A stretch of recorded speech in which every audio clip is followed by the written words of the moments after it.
All right. I believe that means we are live. Well, sort of. Now we're live. I take 2 weeks off and everything goes to heck.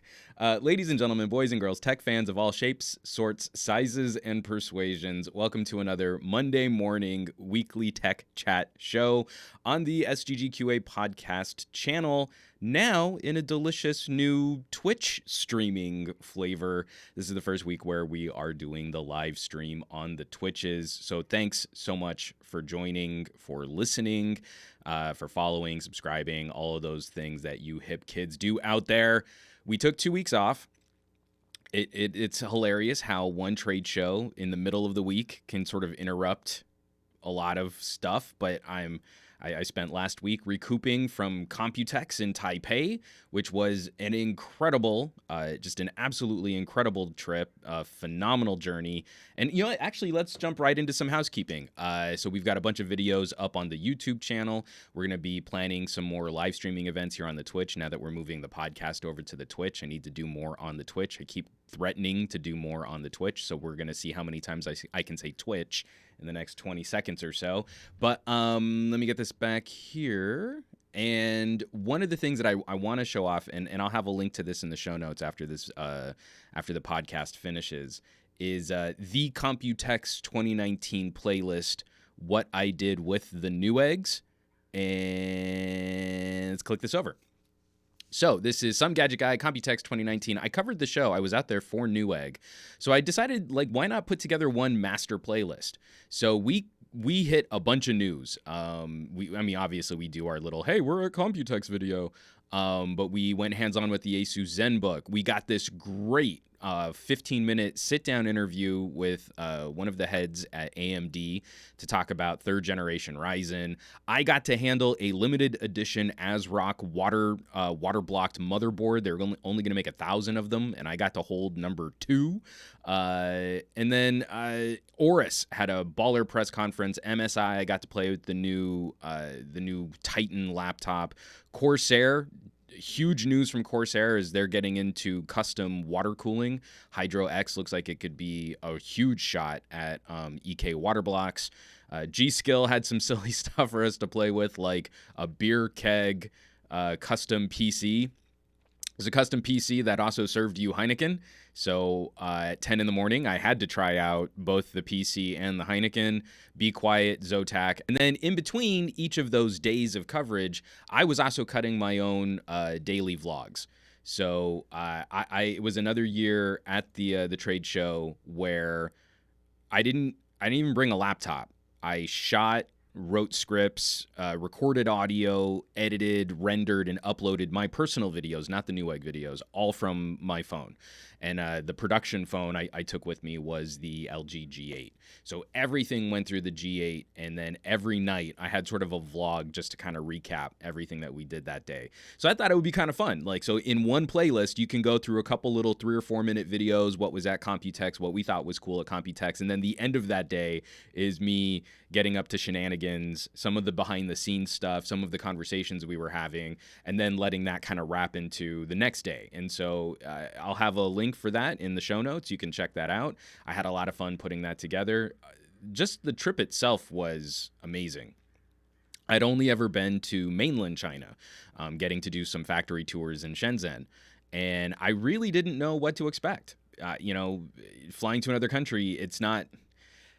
this is going to sound really first worldy and Western and privileged and blah, blah, blah, blah, blah. But I'm a lot more familiar traveling throughout Europe, Germany and Spain specifically. So going to Taipei, flying into Taiwan, I just really had no idea what to expect. And the people there could not have been more helpful or more gracious to a big, dumb American what does not speak their language. There were enough silly things, like I think it's day 3 in the travel vlog. You can see where we had to go and test if my Costco membership still worked in Taiwan. So I got myself a ginormous chicken burger sandwich thing at the Costco. at the Costco food court. But then also we did some real things too. Like we went and hit a night market. We did some more touristy stuff. Lots of food. We found this amazing little kind of like a sort of a diner setup, but the food was incredible. And again, the people there were just so kind to us, because you could tell this was not a touristy spot. This was like where locals go to eat their food, and they had to scrounge up the one English menu that they had in the restaurant just because we were kind of crashing their restaurant. But again, like super helpful, and they were bringing out Google Translate to try and walk us through how to order and stuff. I mean, just it was an amazing experience, and the people of Taipei were incredible and gracious, and I had so much fun. So I'm hoping that this is going to be a more regular trip for me for future coverage, where I love hitting an MWC and I love hitting CES. Computex was a phenomenally fun show to cover. So that's the Computex playlist, Some Gadget Guy at Computex playlist, and 15 videos, but no, none of them are very long. In fact, the longest video is one of my vlogs. I think the day 4 vlog is where we went and hit the night market, and I was too afraid to eat the squid there, what was being cooked over these tiny little butane stoves. So I got adventurous, but I didn't get that adventurous. Aditya Anil, I heard rumors that a hot dog with a soda pop is $1.50 at Costco. That is crazy. This podcast is not sponsored by Costco, but I do have a Costco membership, and the little food courts at Costco's are ridiculously good. You know, it's the little differences in culture. Like here in the United States, they make a big deal out of advertising that their hot dogs are all beef. But over in Taiwan, they made a big deal out of advertising that their hot dogs were all pork. Different strokes for different folks, people. That's international travel for you. That's the kind of awesome insight you'll get when I travel vlog. What are the hot dogs made out of at their local Costco's? From Q3 Becker, I wonder if I could use my Costco Canada membership elsewhere also. I would imagine that you could also take your Costco membership. If I can take my Costco membership to Taiwan, Steve, I'm pretty sure you can take your Costco membership anywhere. So just a little bit more housekeeping before we've got a lot of news to cover. And I do want to do, because I've been 2 weeks off. So I want to cover some news, some political news. We've got some net neutrality news that I need to catch back up on. But we also want to, I think the whole second half of this podcast, instead of it being a phone block, like I normally talk about all the different mobile devices that I'm molesting at the time, we should probably start kicking off some E3 coverage, especially, being Monday and getting some huge announcements over the weekend leading up to E3 proper. I'm not going to be on the show floor, but I am going to be linking my pal Trisha Hirschberger. She's my co-host on Newegg. I'm going to be trying to link and promote her coverage from the show floor. She was really cool in trying to help us out with some of our Computex coverage, and Newegg didn't get the team together to cover from the show floor like they wanted to. So she's going to be covering it on her own, and I kind of feel like my audience is cool enough and gracious enough. If we can kind of help her spread the word on some of her videos and some of her coverage, especially because she's not producing as much on YouTube these days, it would be greatly appreciated. So, real quick for additional housekeeping, I did manage to get, in addition to all of the vlogs and stuff, and for how crazy jet lagged I was, this trip hit me hard. It was days of recovery. It was only 2 nights ago. I've been back in the United States for a week, and it was only 2 nights ago that I didn't wake up at like 3 a.m, bolt awake, ready to like just get on with my day. I'm finally getting back into West Coast time, but I did want to show off. We got two reviews out while I was out in Taipei. I am really excited with companies trying to tackle enthusiast audio. So I did a news hit at Good Day LA, foxla.com, which you can catch on the Fox LA website, talking about truly wireless earbuds. And those have some cool sporty implications. There's a cool convenience factor of being able to go 1 ear or 2 ear. But my absolute favorite platform for mobile audio is the neckband. So when I started doing my OnePlus 7 review coverage, the thing I was actually really excited, cracking open the review kit that they sent, one of the things I was most excited to jump into was, of course, their new wireless Bullets 2, which are $100 neckband, Bluetooth, triple driver earbuds. That's kind of a big deal, where each little earbud has 3 vibrating things inside what make the sound. 2 Knowles drivers and a dynamic driver. This seems like perfectly targeted at some of these other premium audio enthusiast brands. Like I've become a big fanboy for One More. I have their One More stylish, truly wireless earbuds, and then I've loved their neck bands too. And they've got a set of triple drivers out. And I actually have an article written. I think I'm just going to publish a written article, not like do a video comparison, but triple driver to triple driver, One Plus versus One More. You know, get it? One Plus, One More. It's like SEO clickbaity. No one's searching for that, but I just think it's funny. You know, you've got companies with one in the title. I'll move on. But the One Plus triple drivers, you can catch the full review on that. I'm very impressed with the tech on that. There's some interesting audio quality implications on how they've tuned their triple driver setup. And just because it has 3 drivers, it doesn't necessarily mean it's going to be directly comparable to some of the other solutions that I've used. OnePlus made some very interesting decisions with the soundscape, the sort of EQ quality on the triple driver, so you can catch that on my YouTube channel. And then the other one, I put together a video. I was sort of sleep deprived out of my gourd. And, you know, when an idea for a video just sort of hits you, and it was this weird sort of zombie fog of just sitting in front of a camera and like full autopilot. If you were to hit me with like, hey, what was the planning for this video? I don't know that I'd be able to tell you. It was just, I'm sitting down in front of a camera. I'm going to talk about something. But of course, what came out was something somewhat critical of Samsung's recent phone strategy. And again, this has been garnering some fun discussion because we need to define terms. But the video, reverse wireless charging is a silly gimmick, is fun because we have to spend a copious amount of time defining what a gimmick is. And I love when you put out a video that is somewhat critical of like a Samsung feature, and the army of people that crawl out of the woodwork to tell you why they love that feature and they use it all the time, and their phone never lags and their phone is perfect. But those same people love to sort of brigade over other manufacturers saying, well, who would ever use that feature? And that's dumb. And I can't believe people spent money on that. And that's such a waste of development dollars. So again, in my sleep deprived state, I think I let myself get a little too snarky, but it's still a video that I think is worth bringing up because we have a lot of power management concerns. There's rumors coming out now the Note 10 is only going to feature something like 20 watt, maybe 25 watt charging, when we were hoping it was going to be 30 watt or 45 watt charging. You know, we want our phones to last longer. We want them to charge faster. And while some of this tech for Qi charging is kind of cool, I don't really feel that the technology has evolved as much as we'd hoped it would since the early days of using Lumia phones. When I had my Nokia 920s, and I still have my original. I don't know if I can, let me see if I can detach it from the cable. So, I mean, on my desk, I still have a first generation Nokia Qi charger that's ready to go as like a backup. So for the phones that can use it, I'll just plop it down and I don't have to worry about plugging it in. That convenience is a bit dubious. Phones run hotter when you use Qi charging coils. We've gotten the tech to go faster, but also it's generating more heat and it's way more wasteful.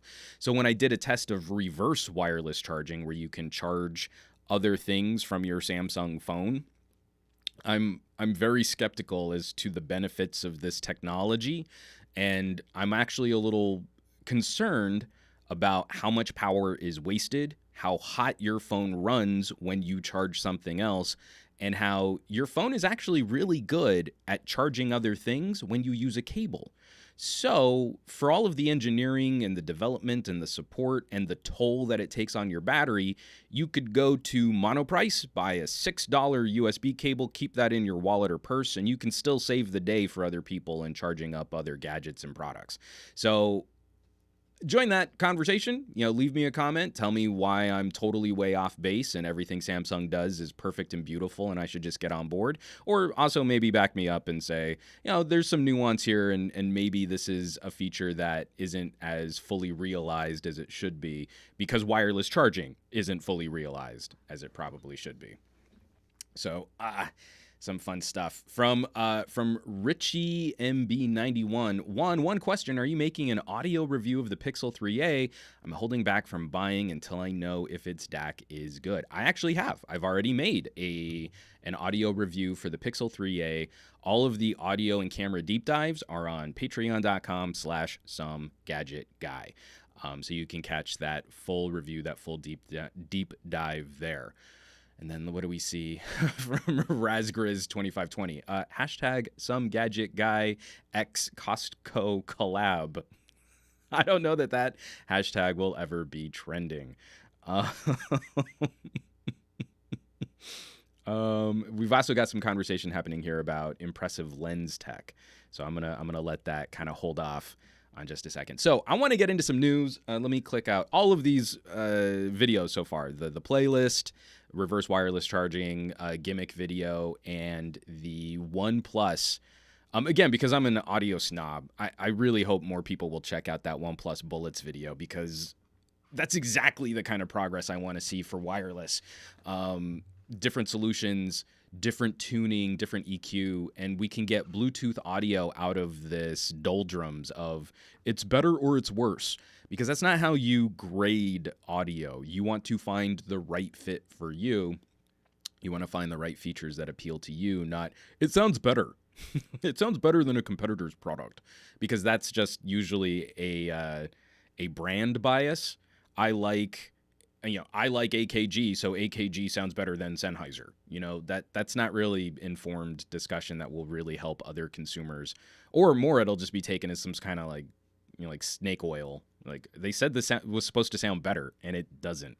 So anyway, all of those will be linked in the show notes. And of course, you can find all of the videos, the produced videos over on youtube.com/Juan Bagnell, or search for Some Gadget Guy. All right, let's get into some news. We got to cover some net neutrality. It's kind of something I haven't had a chance to touch on for the last couple weeks because we haven't done a show in the last couple weeks. But little bits of news. We have a technology review report. Let me go back into screen share here for just a second. And they're telling me all about their cookie information. MIT Technology Review. And sorry, FCC, killing net neutrality probably didn't expand internet access. This is by Angela Chen. From the article, if you believe the U.S. Federal Communications Commission last June's end of net neutrality, the system that required internet service providers to treat all data equally has helped more Americans get broadband access. But the data behind this claim is highly controversial. Every year, the FCC releases a report showing the state of broadband access in the U.S. This report is the government's main source of information for measuring connectivity and helps determine how billions in broadband subsidies are allocated.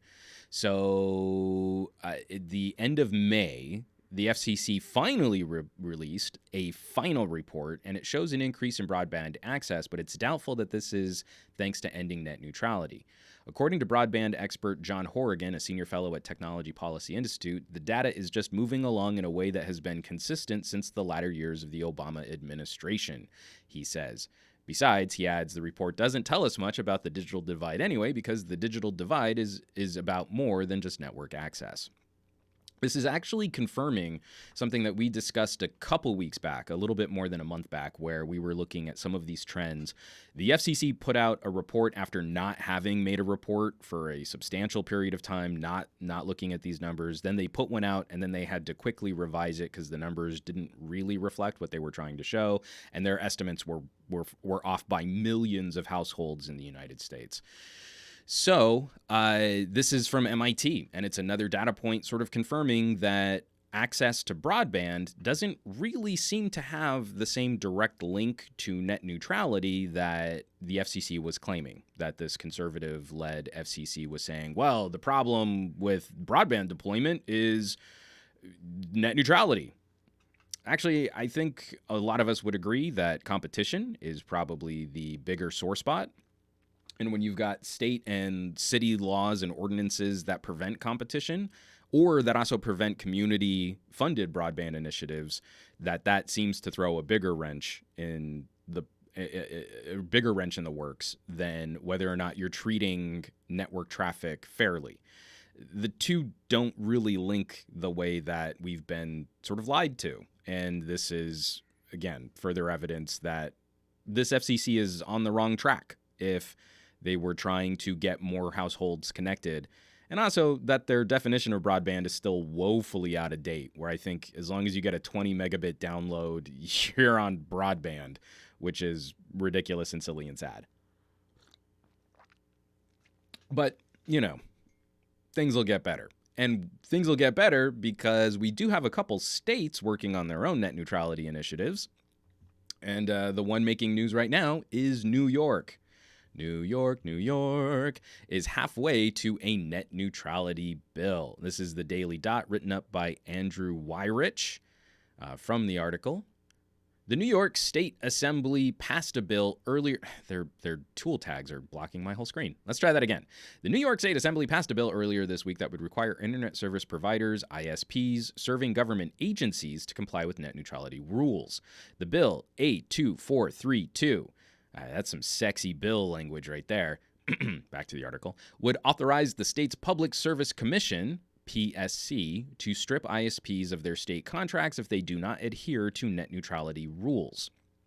Assemblymember Patricia Fahey, a Democrat, said ahead of a vote on Tuesday, lawmakers said the PSC would monitor whether ISPs with government contracts were engaging in throttling or paid prioritization. In addition, the bill would require state agencies, municipalities, libraries, and other government agencies only to contract with ISPs who were certified by the state's PSC. And then the standard boilerplate from the liberals, and we care about net neutrality. From Steve. Out of context, Juan. That's a sexy bill. Well, actually, I think the bill is really sexy. It's just when you try and keep track of all these things, like in California, because we hear so much local news, you get used to like, SB 532. Awesome. I know exactly what you're talking about. It takes me that half second longer to go New York bill public. Oh, wait, no, the PSC. It's bill A2432. That's the one. That's the good one. So, sorry, and I sidetracked myself talking about how sexy that bill number is. No, this is exciting for another one of these state initiatives with a little teeth. We have given so many tax dollars and zoning breaks and prioritized build-outs, and we've subsidized the creation of this network. It's kind of nice to see a state initiative come back and say, we sort of paid for all of your profits, and now if you're not going to pay nice, we're going to start removing you from contracts that are very lucrative. Again, it's actually a fairly well-considered market-driven approach to keeping ISPs playing fair.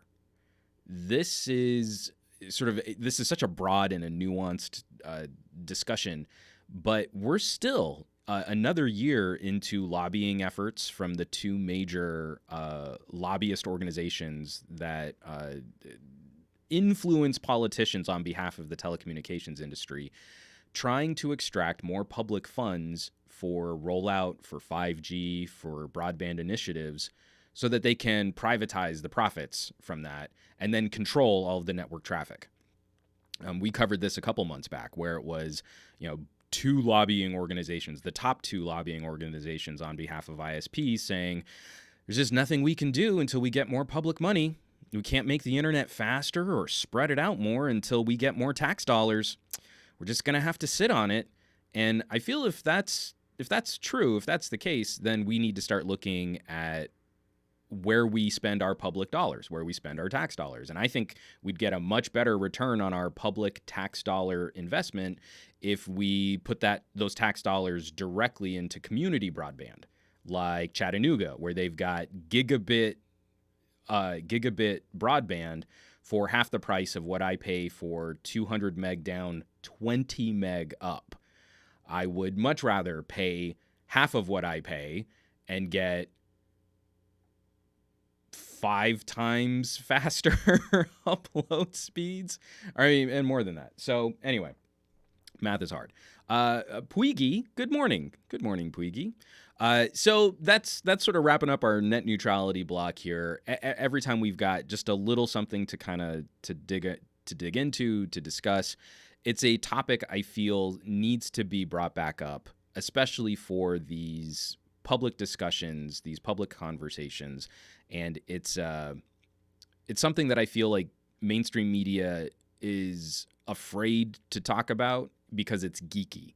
It's that techie geeky stuff, so we're not going to spend much time. I mean, if John Oliver talks about it, then we'll do a little news snippet about John Oliver talking about net neutrality, because then we get wacky John Oliver, and we can use that on the nightly news, and that's exciting and funny and hilarious. But when some of these other smaller initiatives, these smaller stories pop up, New York threatening to cut off ISP contracts to government installations and municipal buildings is kind of a big deal, because you'd also have to fill that space, and who you're going to fill it with if you're in a region of New York that doesn't have good competition. You're going to have to see that build out, that rollout happen, and you're going to see more tech companies playing in that space. The ramifications of that are actually really exciting, because I think most of us, especially if you're in North America, don't have access to great competition. These could be the initial moves that help kind of further that along if ISPs are forced to either play ball or get out of the way. So, kudos, New York. All right, I've got a scary story coming up next. It's taking a quick sip of water from the tastiest, most delicious pickle-themed coffee mug on the internet today. Let me get this back into screen share right quick. Now, this one is freaky. This is from Stanford University. This is a white paper, literally, and it's on just like a big white website. Text-based editing of talking head video. I'm not going to actually play this video, but the link for this will be in the show notes, and you can see how shockingly good deep fake videos are about to be on the internet. So this is the abstract of the Stanford paper. Editing talking head video to change the speech content or to remove filler words is challenging. We propose a novel method to edit talking head video based on its transcript to produce a realistic output video in which the dialogue of the speaker has been modified while maintaining a seamless audio-visual flow, i.e. no jump cuts. Our method automatically annotates an input talking head video with phonemes, visemes, I don't know what those words are, 3D face pose and geometry, reflectance, expression, and scene illumination per frame. To edit a video, the user has to only edit the transcript, and an optimization strategy then chooses segments of the input corpus as base material. The annotated parameters corresponding to the selected segments are seamlessly stitched together and used to produce an intermediate video representation in which the lower half of the face is rendered with a parametric face model. Finally, a recurrent video generation network transforms this representation to a photorealistic video that matches the edited transcript. We demonstrate a large variety of edits, such as the addition, removal, and alteration of words, as well as convincing language translation and full sentence synthesis. Yikes. So, that's super freaky. Monstrously super freaky. The demonstration that they've got in this video. So it's just a video, someone talking straight to camera, and they've got text down at the bottom, and they're literally just punching in different words or eliminating words from the transcript. And these algorithms are able to near perfectly extract what they're cutting out or add in what they're adding in, and the face just sort of goes along with whatever was edited in the text down below. When we mix that in with some of those audio manipulation techniques that we've seen, even Adobe showed off one where they got an audio sample of someone, and with just a couple words or phrases, their audio algorithms were able to mimic how that person sounded well enough to kind of fool the ear. Like little hitches, little stutters, little clues But now we can do that with video. And what these researchers at the Max Planck Institute for Informatics through Princeton University and Stanford University, what this sort of joint collaborative educational team have discovered is the ability to combine all of these with very simple text editing systems. Again, the demo that they showcase is phenomenally scary because this is also just raw laboratory stuff. Polish it up and start putting it out there in the consumer space, and it's going to make your Snapchat filters look like dial-up. So, this is pretty bad. From Aditya Anil, so YouTubers don't have to make videos anymore. You just type in a new script and add in some B-roll and images when needed. Actually, that's not bad, Aditya. That would definitely take a lot of workload off my plate. You know what I should just do is have like a half-hour 4K video of me talking, and then I can, anytime I want, just completely recreate that video, especially if they can get the audio algorithms better. I tried the one, I can't remember what it's called now. I spent so much time. So basically you can get, it's online and it's free, and someone please mention in the chat if you know what this is that I'm talking about. But you read off all of these sample sentences, and it stores these samples of your voice, and then you should be able to just type out a new message and hear it in your voice.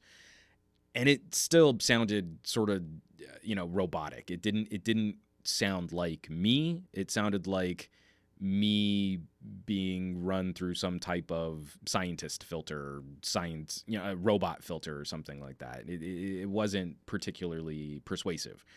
But another generation of that mixed with video editing tech, and that could be super scary.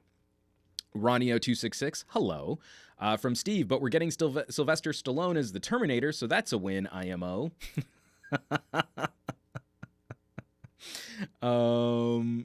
Ronio's popping up. Oh, Ronald Sims. Hey, Ronald Sims, welcome to the Twitch chat. And then also you got yourself a OnePlus 6T. That's a very nice phone. I think you will enjoy your time and your experiences using the OnePlus 6T. So congrats. Where are we at now? Okay, so yes. The future is grim, and I think we're all going to be very upset once deepfake videos start making it out into the population. All right, one last news story before we take a glowing rectangles break. Let me cue this up here, and we'll get into screen share. This is from Nikkei Asian Review, Nike. I don't know how that's pronounced either.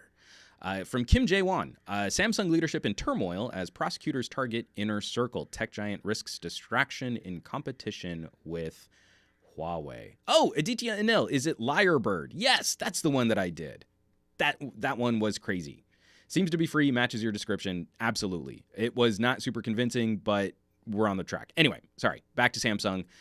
This is from the article. Key leadership at Samsung Electronics, one of South Korea's mightiest family conglomerates, is in turmoil after the recent arrest of several senior executives for involvement in an alleged accounting fraud, and as prosecutors extend their investigation to the inner circle of de facto chief executive Lee Jae-yong. Prosecutors last week arrested a senior vice president at Samsung Electronics, also surnamed Lee, for allegedly ordering the company's drug-making affiliate, Samsung Biologics, to bury computer servers and laptops under the floor of its factory in Incheon as an investigation into accounting fraud widened.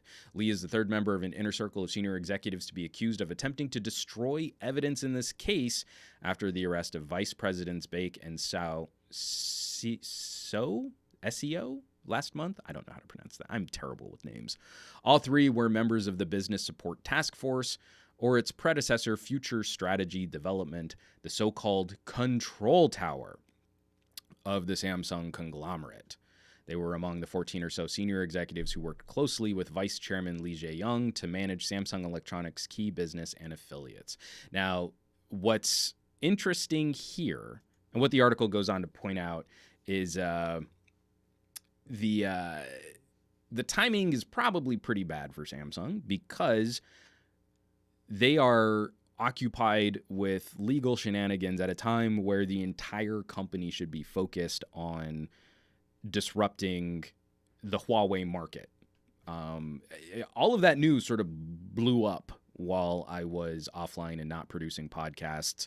The Huawei situation here at the United States, the trade embargo that's going on with technologies, getting kicked out of the SD and Wi-Fi alliance, then getting pulled back for sort of a 90-day reprieve. Talk of them working on their own operating system, but then not having key technologies to sort of utilize mobile products. I finally got to go to my first Huawei store in Taipei, and then, the sort of shine of that, getting to play with some mobile kit from Huawei directly in one of their stores, sort of got pushed to the side as everyone was freaking out and the sky was falling. This would be the absolute perfect time for Samsung to look at what part of the market might be appropriate for them. And this is also would have been a good time for them to double down on other technologies, their semiconductor business, their chip fabrication business, where Huawei was becoming a bit more of a competitor with the Kirin chipset. They were working on their own proprietary memory card format and standard. We're on the cusp of new computers coming out with PCIe 4 and super fast memory and storage density needs. I got to play with an 8 terabyte PCIe 4 SSD in Taipei with just incredible read-write speeds, just disgustingly fast stuff. And right now, Samsung top brass, accounting fraud.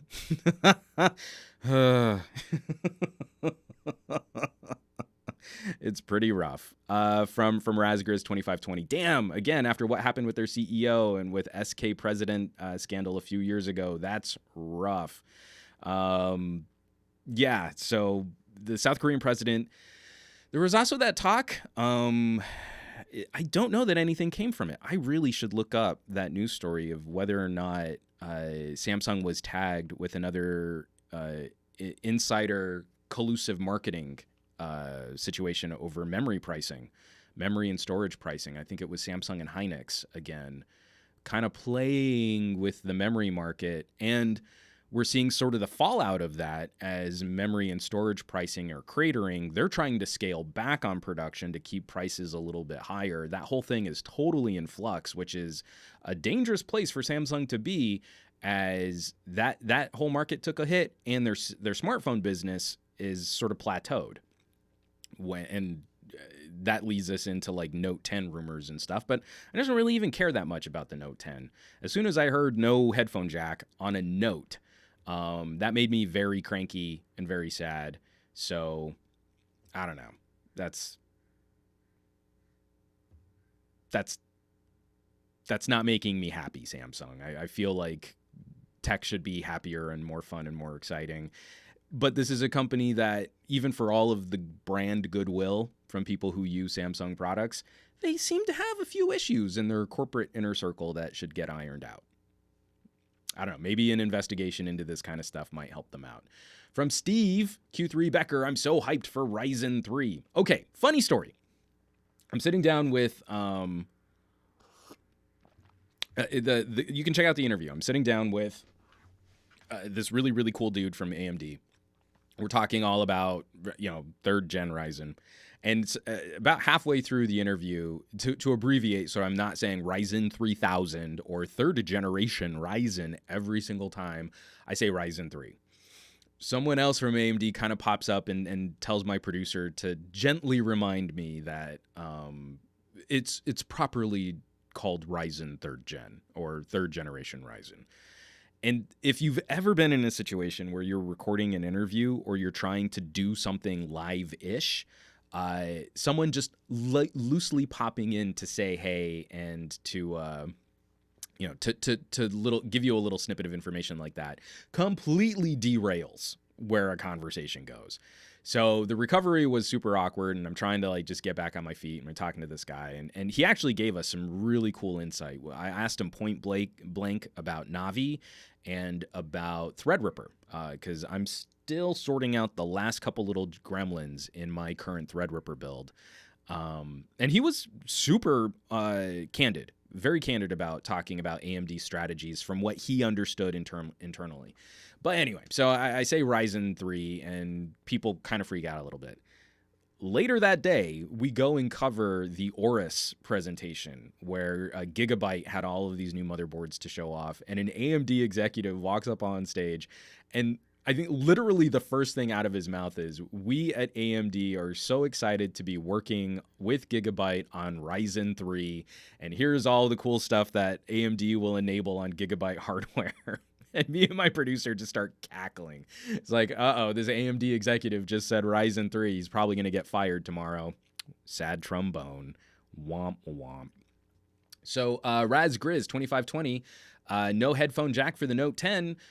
It's looking like the headphone jack is dead on the Note 10. I don't know, guys. Do we really care about rumors on this kind of stuff? It feels like we got through the OnePlus launch. Asus Zenfone 6 stuff is filtering through as we're waiting for the official consumer release side of that phone. Pixel 3a is on the decline for all of your YouTube popularity SEO. And I'm just so tired of Samsung occupying rumors. Samsung rumors occupying all of my news feed. I'm constantly going through my Google News and my podcasts and my RSS reader apps and just pushing out iPhone 11 rumor, iPhone 11 case showing off, iPhone 11 best new features, iPhone 11 3D touch, Note 10 no buttons, Note 10 has buttons, Note 10 it's got a centered hole punch. That's not news. That's not even a good rumor. That's boring. If that's what smartphone discussion has actually arrived at, then the smartphone is dead. And if Samsung really is getting rid of the headphone jack, then the Note instantly loses its mega productivity king of the hill status, which is super disappointing. That's the phone I was looking to with DeX and with a good laptop dock or a good portable display, like the new Asus portable displays that I got to play with at Computex, where you could really turn your phone into a badass PC or a badass laptop. The Note should be that phone. And if you make it more difficult for me to use audio products with a Note, after you've already gotten rid of things like advanced manual controls for your camera, then the Note is not the catch-all monster that it used to be. Then the Note is another S10 with an S Pen, and it's even lesser than. Like, I would take an S10 over a Note. Headphone jack. It's so frustrating.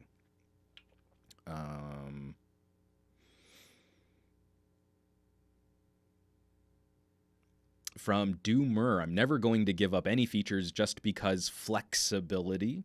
From Steve, tech journos will talk about the Note 11 rumors as soon as the Note 10 is released, as usual.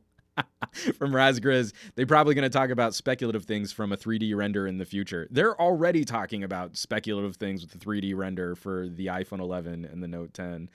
Aditya Anil, I am interested in seeing the conversation about the Note 10 and the Fold Gen 1. Want to see if Samsung is willing to take away the spotlight from the Note 10, all 500 variants of the Note 10. Samsung isn't interested in the Premier League anymore, the high end. All of the new exciting tech is going to their mid-rangers. Was it one of the A series is actually going to get 45-watt charging before the Note? So here's your Note. Your badass, super king of the hill, awesome productivity phone, and it's probably not going to get super fast charging, and it's probably going to have a smaller battery than an S10, and it's getting rid of the headphone jack. I mean, even Samsung's given up, right?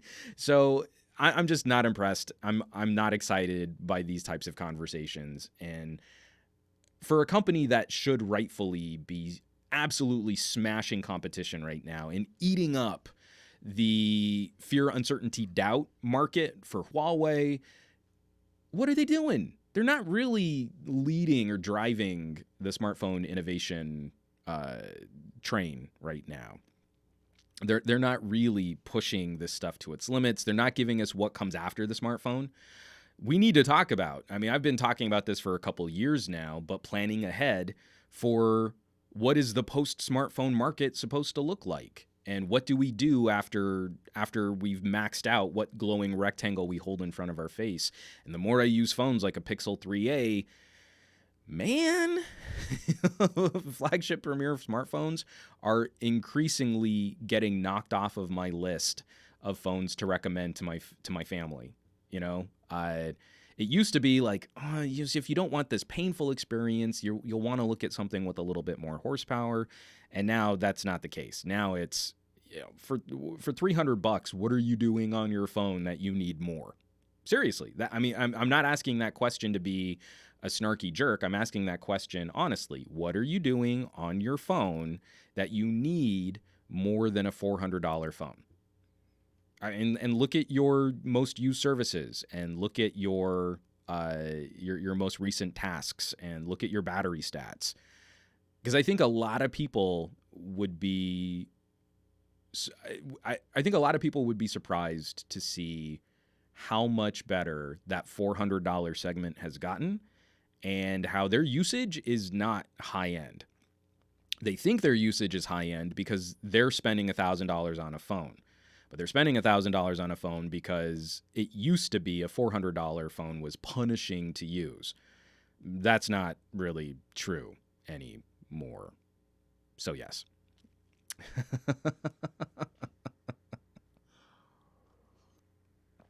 From Doomer, in my opinion, post-smartphone market is laptop docks for smartphones while used can also juice up smartphone batteries. I completely agree. I backed the Kickstarter for that next 2 laptop dock. I'm going to be silly pants excited to spend some time with it because Android Q is right around the corner, and I think we'll get some really good implementation of a desktop mode. It'll be kind of like using a Chromebook, but with a little bit more, a little bit better app support. That to me is very exciting in making our smartphones more screen aware, more modular, more flexible. But then on top of that, I think we also need to look at how do we just get away from using the smartphone for everything. And I think that's where augmented reality and better audio user interfaces are going to come into play too. I don't need to go down that deep dive, though. You guys have heard me whinge on about that a whole bunch. Gary the Fireman, I'm late, but I made it. This feels nice and roomy.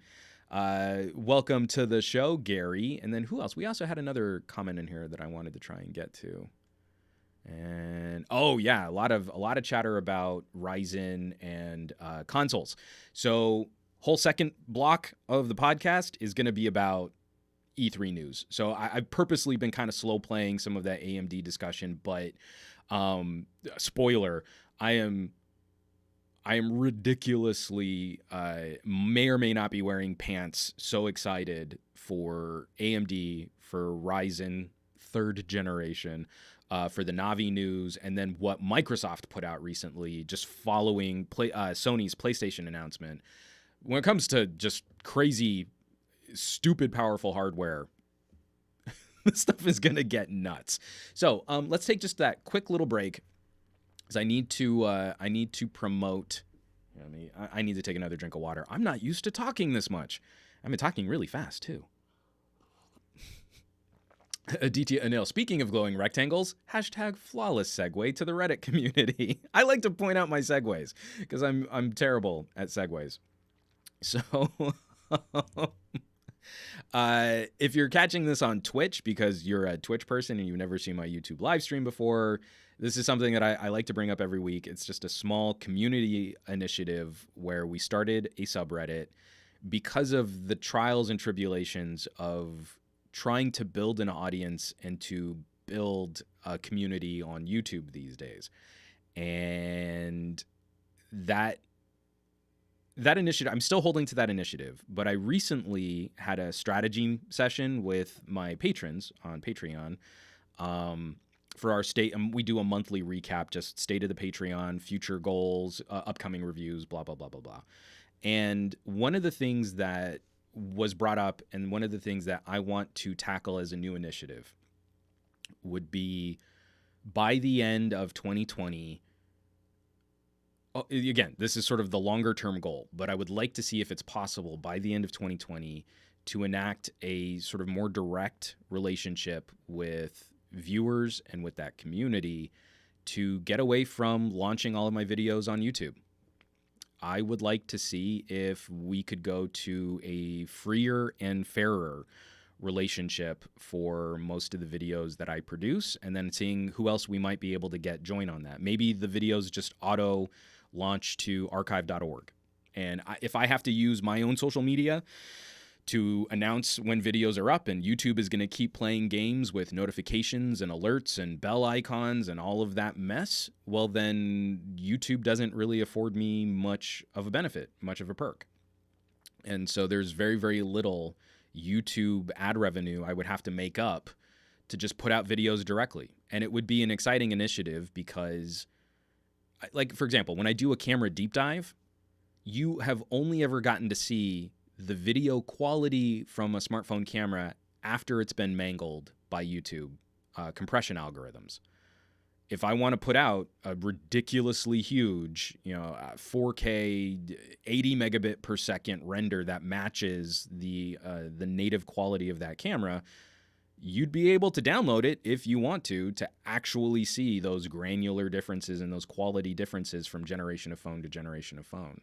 And if we could do that directly without YouTube in the way, without YouTube, notifications or YouTube demonetizing videos or making them less search visible, and we just walked away from the platform entirely, then that could be, I think that could be a benefit for the community and for me as a content producer in just staying sane. So that was one of the things we discussed.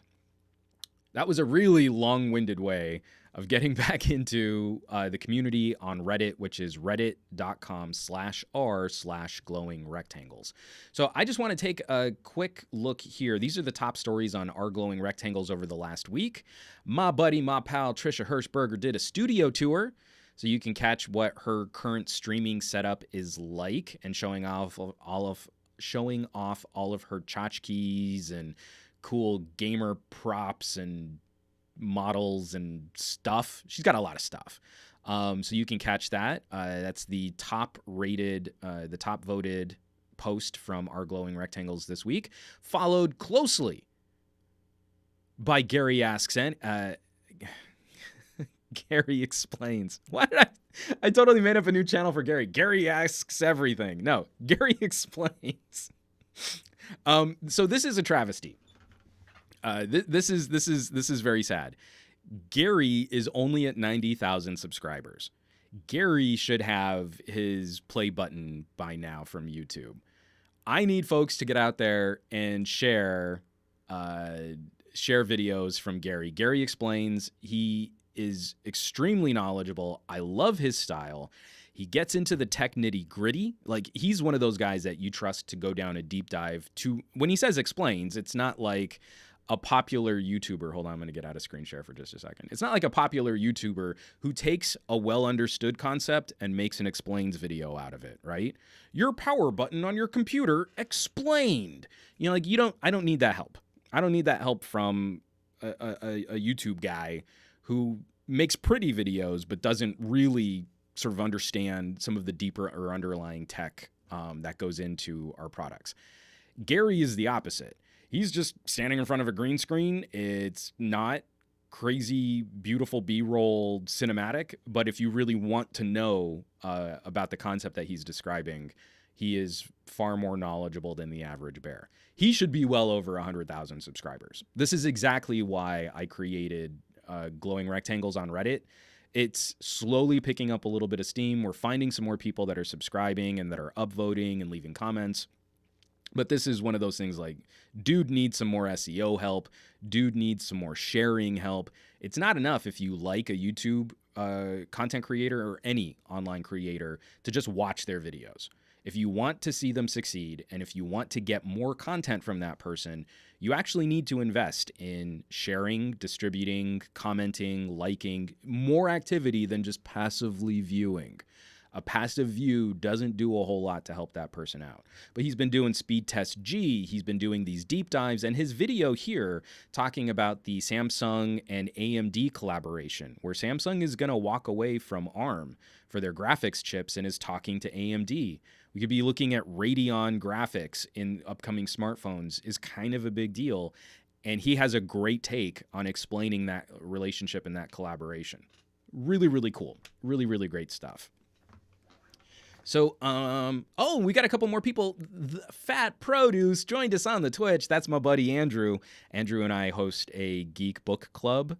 We are just about wrapped up reading The History of the Future. This is from the same gentleman who wrote Console Wars, talking about the reinvention of consumer VR and the story at Oculus as Oculus was getting bought out by Facebook. And it is an amazing book. So we're going to be talking about that very, very soon. Who else just joined too? See Gary the Fireman. Oh, Green 32. He had to download the Twitch app again. And the T-Boys. Hey, good morning, Juan. Tuning in for a few minutes before catching the PC Gaming Show. T-Boys, thanks for jumping in. Thanks for dropping by. And then Aditya Anil. Trisha's video was an eye-opener. The thought and forethought a creator must put into before modeling, planning a studio, and how reality and family life actually affects someone as passionate as her. #respect. And again, you want to talk about someone who really lives what they talk about and lives what they preach. That's why I love working with Trisha, because girl really knows what she's doing.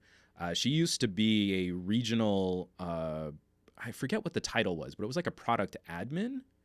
So she used to travel for Samsung to like Best Buys and to carrier stores to teach employees there about the products. And so she would actually like rate their setups and see that they were giving out accurate information. And then she would like report back to Samsung. Girl is sharp. Again, she's one of those, like, I trust what she has to say on tech things. And then lastly, we've got one more video here just to talk about on our glowing rectangles to wrap up our block here. Some dork talking about reverse wireless charging. I hate his face. But this was just sort of a fun video to click into. Again, there's like a whole market of YouTube guru. And I've been while I've been actively trying to get away from putting all of my eggs in the YouTube basket, D's work here. This is D Niman. I like his sort of no hand-holding approach, where if you ask for a critique, he just sort of slams your YouTube channel. But he has a video, does YouTube sub for sub actually work in 2019? D Niman on his personal YouTube channel. And I would garner. Now, I'm just taking a crazy, wacky, educated guess, looking at his thumbnail, where he's making a wincing face and his palm is on his forehead. Something tells me that sub for sub doesn't work in 2019 on YouTube. Call me crazy. I could be way off base. You could click on that and you could instantly launch into why sub for sub is great. Something tells me it's not. So, Aditya Anil. The Niminati. They are masters at YouTube tactics. Brutally honest dude. Again, I really don't have any designs. I'm trying to walk away from being YouTube popular as opposed to just finding different platforms, conversations, and communities to build. When I like jumping into tech discussion, I don't want it to all be under YouTube's umbrella. But I've been really enjoying, especially his crazy long live streams. But that commentary has just been fun to kind of tap into, going over YouTube thumbnails. It's along with like Roberto, just really savvy, sharp dudes that are really into the philosophy of YouTube distribution. Some fun stuff. Fat Produce. Did you see that Demir Frank got a lot of Sony phones at Taipei? I don't know what you're asking me there, Andrew. Did I see that he drew? I don't know. I don't know what that is. Sorry. Gary the Fireman. Looks like a no to me, looking at that D. Niman video. Santiv98. Have you heard about Nebula? It's like a streaming service for some YouTubers. I have not. I'll check that out. Again, I'm looking for any other opportunity to diversify. It's one of the main reasons why this podcast is now live streaming on Twitch and not on YouTube.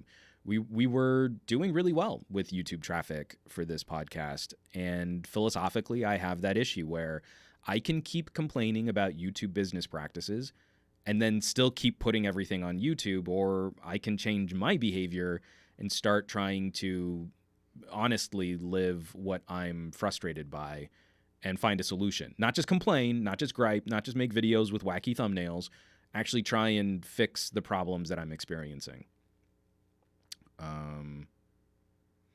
But I'll check out Nebula, because again, I'm looking for anything. And I keep turning to, I love the community and I love the philosophy behind archive.org. They're trying to do the impossible. They're trying to archive the internet. And we've seen where a digital distribution platform, when it falls apart, content evaporates. We recently covered a couple weeks back the fallout from MySpace, where before we had SoundCloud, MySpace was actually a really solid community for discovering new music before SoundCloud totally ate their lunch. But when they did a server migration, years of content, of blogs, of audio, of photos just vanished, and they were never able to recover it. So I have this the soft spot in my heart for celebrating archive.org. Whenever they do a membership drive, I kick them whatever cash I can. I think I've maybe given them $50-$60, something like that. But it's like, I've got an extra $5 in my bank account. I'm going to give it to archive.org. And they've got an incredible collection of audio and video archives, like classic films that have all just kind of disappeared or fallen into the public domain and will never get another distribution, right? You know, if a company can't make money on a movie, or if it can be freely shared, why would you put it up on a streaming service, or why would you make a DVD or a Blu-ray of it if you can't really make money on it? And I found them because of Night of the Living Dead, where you can go and get a Blu-ray quality rip of Night of the Living Dead, and it's gorgeous. I mean, it's a really pretty movie when it's not like streaming low quality, and it's on archive. I think it's like an 8 or 9 gigabyte video download, and you can go grab it. So, that's the current slate on our Glowing Rectangles. It's a Reddit community, very, very small. I think we've only got 350 followers right now, but it's growing every week. We're finding a few more people, getting a couple more submissions that aren't just coming from me. That's what's really exciting to me, is people are starting to share their own content there.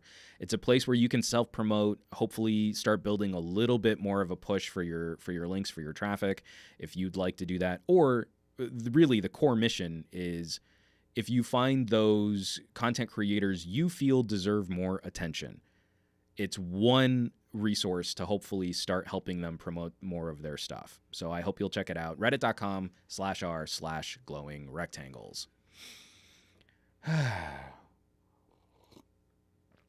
All right.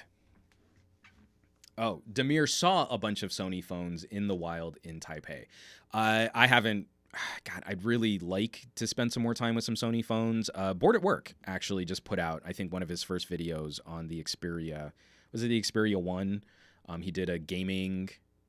Yeah, so it's the 4K phone, 21:9, super tall, skinny. And I think he did some PUBG on that phone. I'd love to spend some more time with Sony, but they've passed hands to a couple different PR reps, and now I have zero relationship with them, where I was so on board phones like the Xperia XZ1 Compact. I've not been able to build up a new relationship with any of their PR folks, but I'll work on it, because I'd love to spend some time with that. So let me get this out of the way here. From the T-Boys, interested to hear your thoughts on Stadia, because streaming games makes me super nervous. Looking forward to the VOD. Well, it's a shame, T-Boys, that you had to go and leave this podcast to go watch a better show, because that's what we're going to talk about next. So E3, full swing. We're properly into the electronics entertainment show here in Southern California, which I'm actually not going to be going to the main show floor this year. But we've already gotten a handful of major killer announcements. The biggie, the first coming up, last week we got the news on Stadia. We actually were shooting. We were at Newegg. Trisha and I were at Newegg. We were about to get into a live stream, and we purposely scheduled that so that we'd have about an hour to watch the Stadia announcement and then prep. For our live stream. We've got the news here. I've got a couple links from Game Crate. This is the Newegg owned video gaming website. So pardon the corporate love from my other employers. I don't really do a whole lot on Game Crate, but I'm trying to play nice. So Google Stadia announces pricing, game reveals, launch info, and more.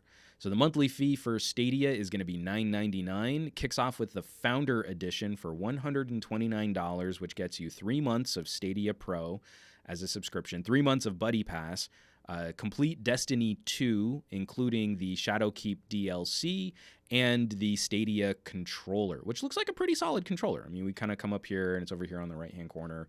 It looks like, actually, what it reminds me of is a blockier version of the old PS3 Boomerang renders.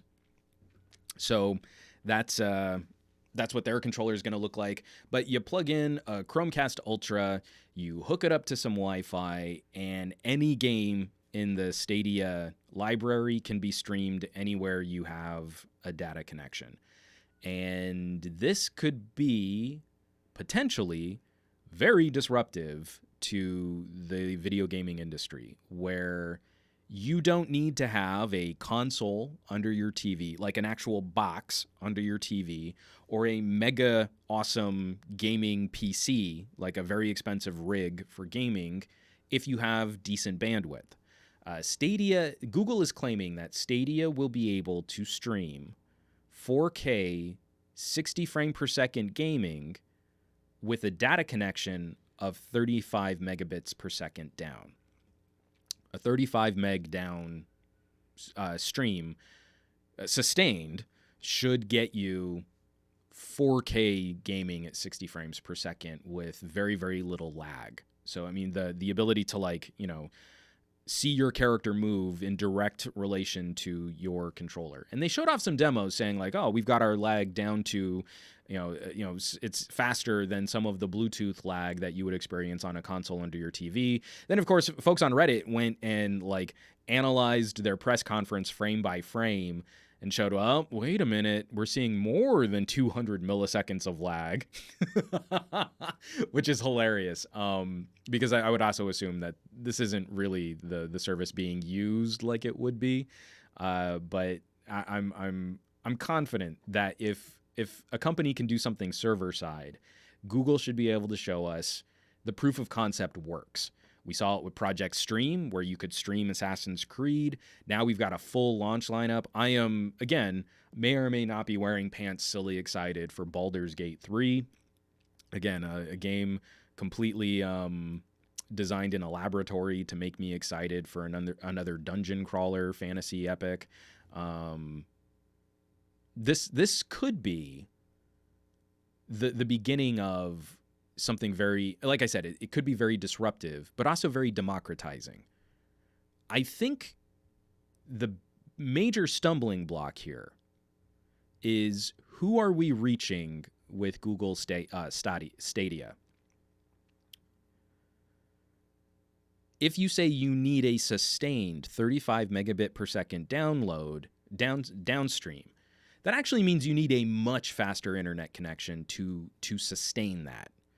I would be very surprised if my 200 meg down cable connection didn't still occasionally drop out of 4K streaming with Stadia. I have issues maintaining a stable 4K movie stream on Netflix, or even on Google Play when I stream a Play movie, the few movies that we have in 4K. You always have to have an extra copy of Die Hard, always, that I can stream anywhere in the world. That is still a challenge for our current infrastructure. And I live in a pretty first world privileged area of the world for fast data speeds. So when we factor that in, I don't think the Netflix of gaming, a product like Stadia, is really going to clear up the elitism for the highest quality gaming experience. The people who are going to have access to the broadband and the infrastructure to properly support this as a streaming service are likely still in more affluent areas of the world, likely still have access or the financial means to support a gaming habit that will still, that still requires a box of some kind, either a gaming PC or a console. I don't think this is going to yet reach the population of people who want a higher quality gaming experience, but can't afford to own a console or a gaming PC. So I think this is still going to take some time to start filtering out. This isn't something that's going to be fixed by 5G. This is something that's going to be a terrible service to use if you're on a metered data connection, especially if you're trying to do this over mobile. Where maybe you have unlimited, but it's capped at a certain data quantity, or I'm on Google Fi, and I would probably not want to max out my Google Fi bill every month trying to stream a game to my phone or to my laptop, and especially streaming a game to my phone or my laptop where often it's probably going to default to a terrible 720p stream, and maybe I'll get some decent 1080p gaming on a mobile device on a Southern California wireless 4G connection.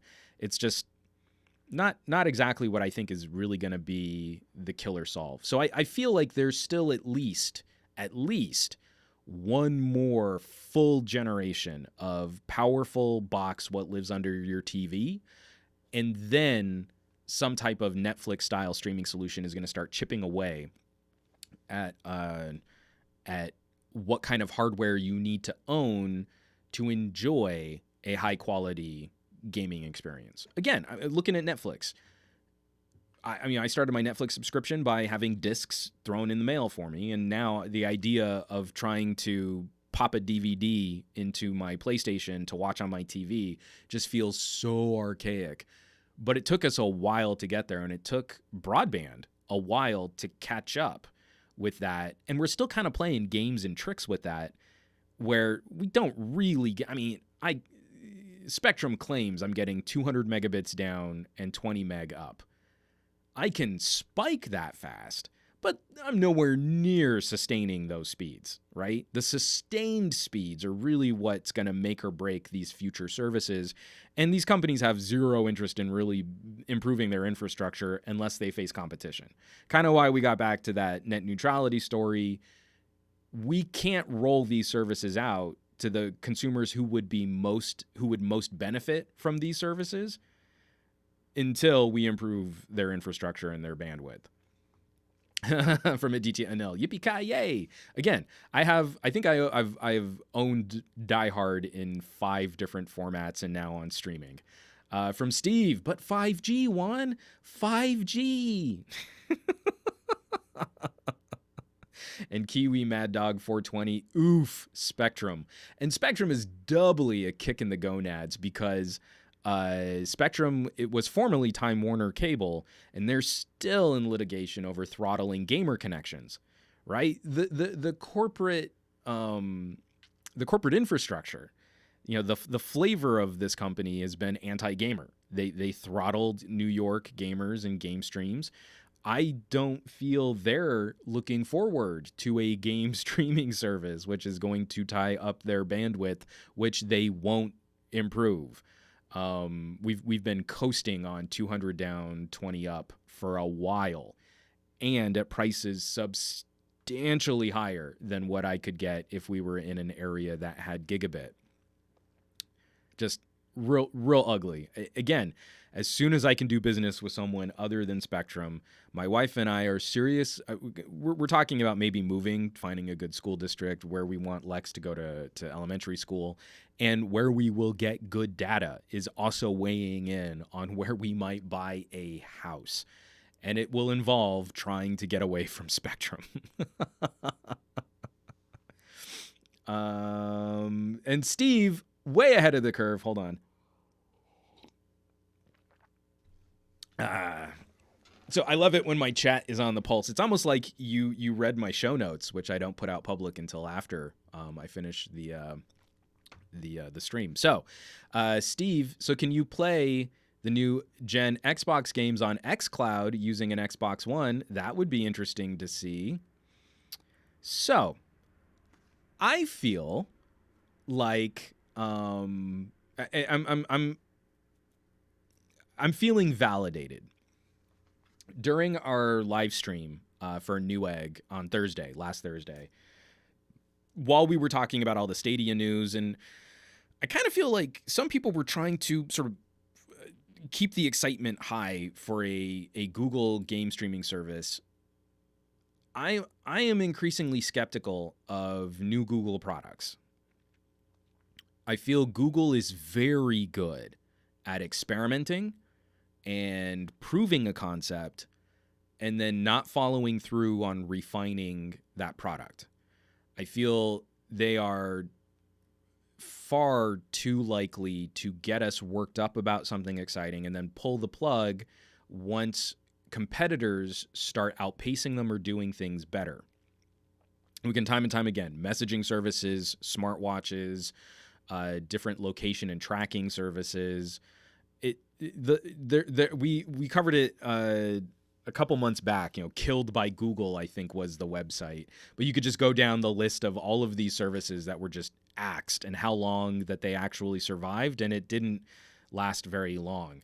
So during that live stream, while we were talking about Stadia, the main thing I wanted to say was I'm excited for Google to prove the concept, but I want a serious gaming company to run with this idea. When I give my money to a game streaming service, I want to see a label like Valve. Just imagine your stream library available to you anywhere in the world you have a data connection, through a web browser, through your phone, through a laptop, without installing anything, and you pay $15 a month for the privilege. I want that. I want to give my money to a company like that. And the other company I thought who would be a very good fit for server-side processing. The game is being run from a server somewhere else, and then the graphics pop up on your screen. I wonder who would be really good at that. Maybe they have an infrastructure in something like Azure. Maybe they've already been working on cloud computing. Maybe their CEO gutted a whole bunch of hardware projects and focused on cloud distribution and server-side processing. And that, of course, would be Microsoft. When I look at something like Game Pass, where for $10 a month, like, you've got a subscription service to an amazing catalog of games, I would happily add another $10 a month to stream those games to any type of product with a web browser.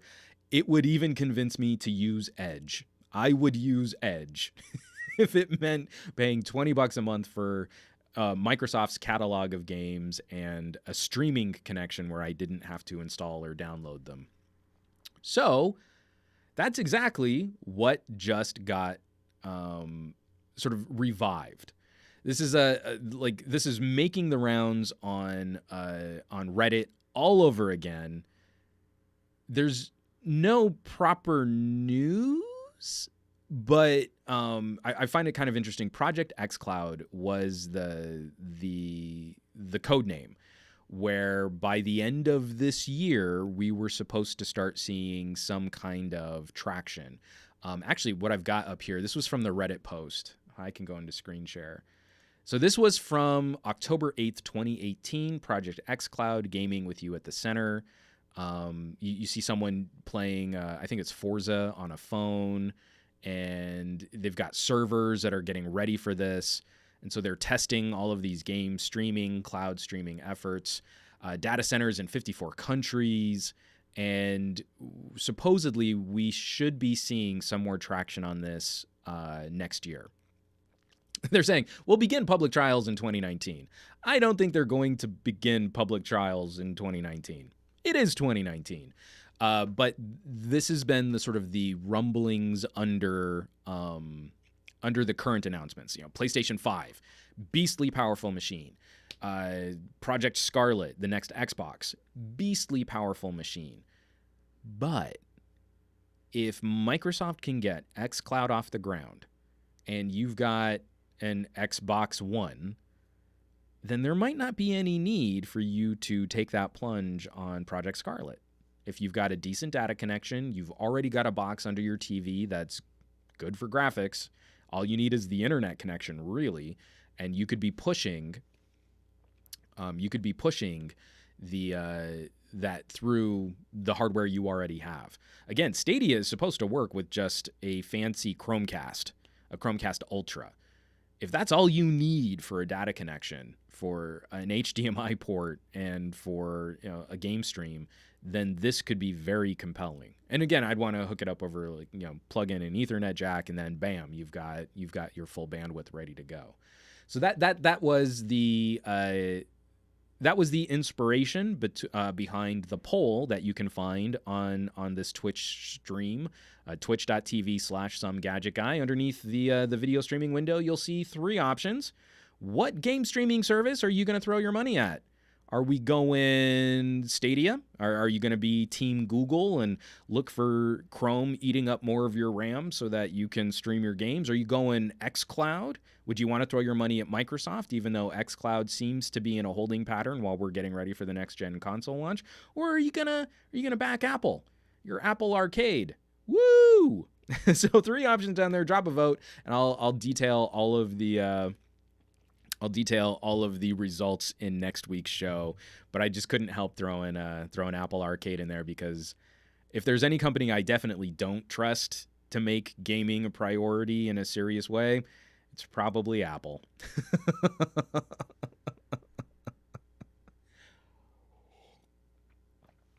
Oh, Steve, that reminds me, Google Trips is being shut down this summer. Just in time for summer, let's shut down Google Trips.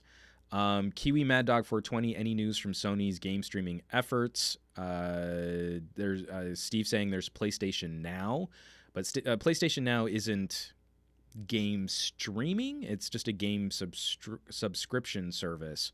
Kind of like Game Pass or Xbox Gold or whatever Microsoft is also doing. So you can download games from PlayStation Now to play, but this would be like the game lives on a PlayStation server and you just stream the gameplay to whatever device you want to connect to that service. I don't believe, someone correct me, I don't believe we've seen any hard rumors or any hard leaks on a PlayStation streaming service, but we have heard those rumblings of Sony and Microsoft working on server-side services. So something could be really interesting in Microsoft continuing their efforts with xCloud and then licensing that technology out to Sony so that Sony is using Azure data centers to start their own PlayStation Now stream kind of service. That, to me, could be a potential avenue for Sony to go. Don't invent the wheel. It would still be their own walled garden of content, first-party exclusives, but license the tech from someone who does it really, really well. Maybe that's Amazon, maybe that's Microsoft, maybe it's Google. But to me, a Sony-Microsoft partnership for game streaming makes the most sense. You want to keep out a competitor like Google. You don't want them to gain too much traction. You definitely want to try and end run around Apple, because Apple has a huge user base. For casual gaming, they could be a substantial force in the gaming ecosystem from the more casual side. That's the competition coming from the more casual side of the market. Sony and Microsoft working together in a loose alliance on the backbone of this technology could be really compelling. And then if Microsoft can also extend that olive branch and get Nintendo on board with your your gamer tag back infrastructure, are your friends playing a game? Can you chat with your friends? Can you do that on a Switch? That could be really cool too. So that's where I see like Sony, Nintendo, Microsoft, the traditional titans of console gaming, kind of circling the wagons a little and protecting their investment in users and players and gaming technology. It could be a fun fight as every other tech company is trying to attack the gaming market. But this is also where there's a huge opportunity for Amazon.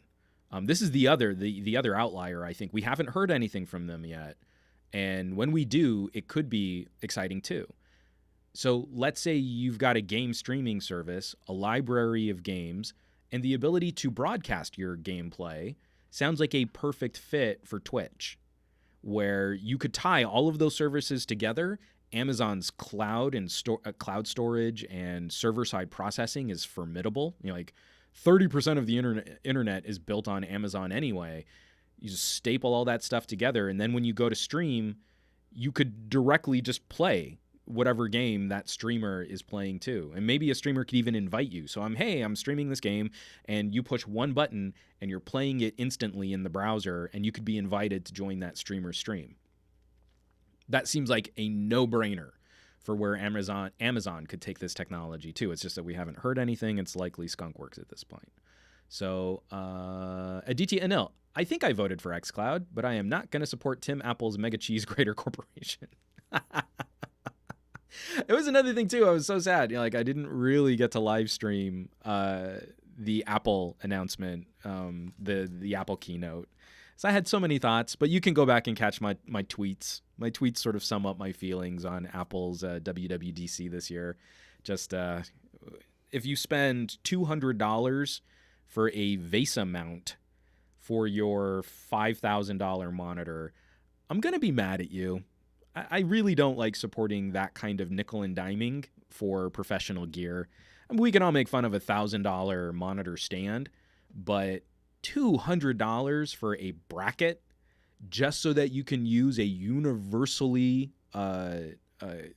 accessible VESA mount is silly. That's as galling as not including a headphone adapter in your iPhone box for your $1,000 phone. But I digress.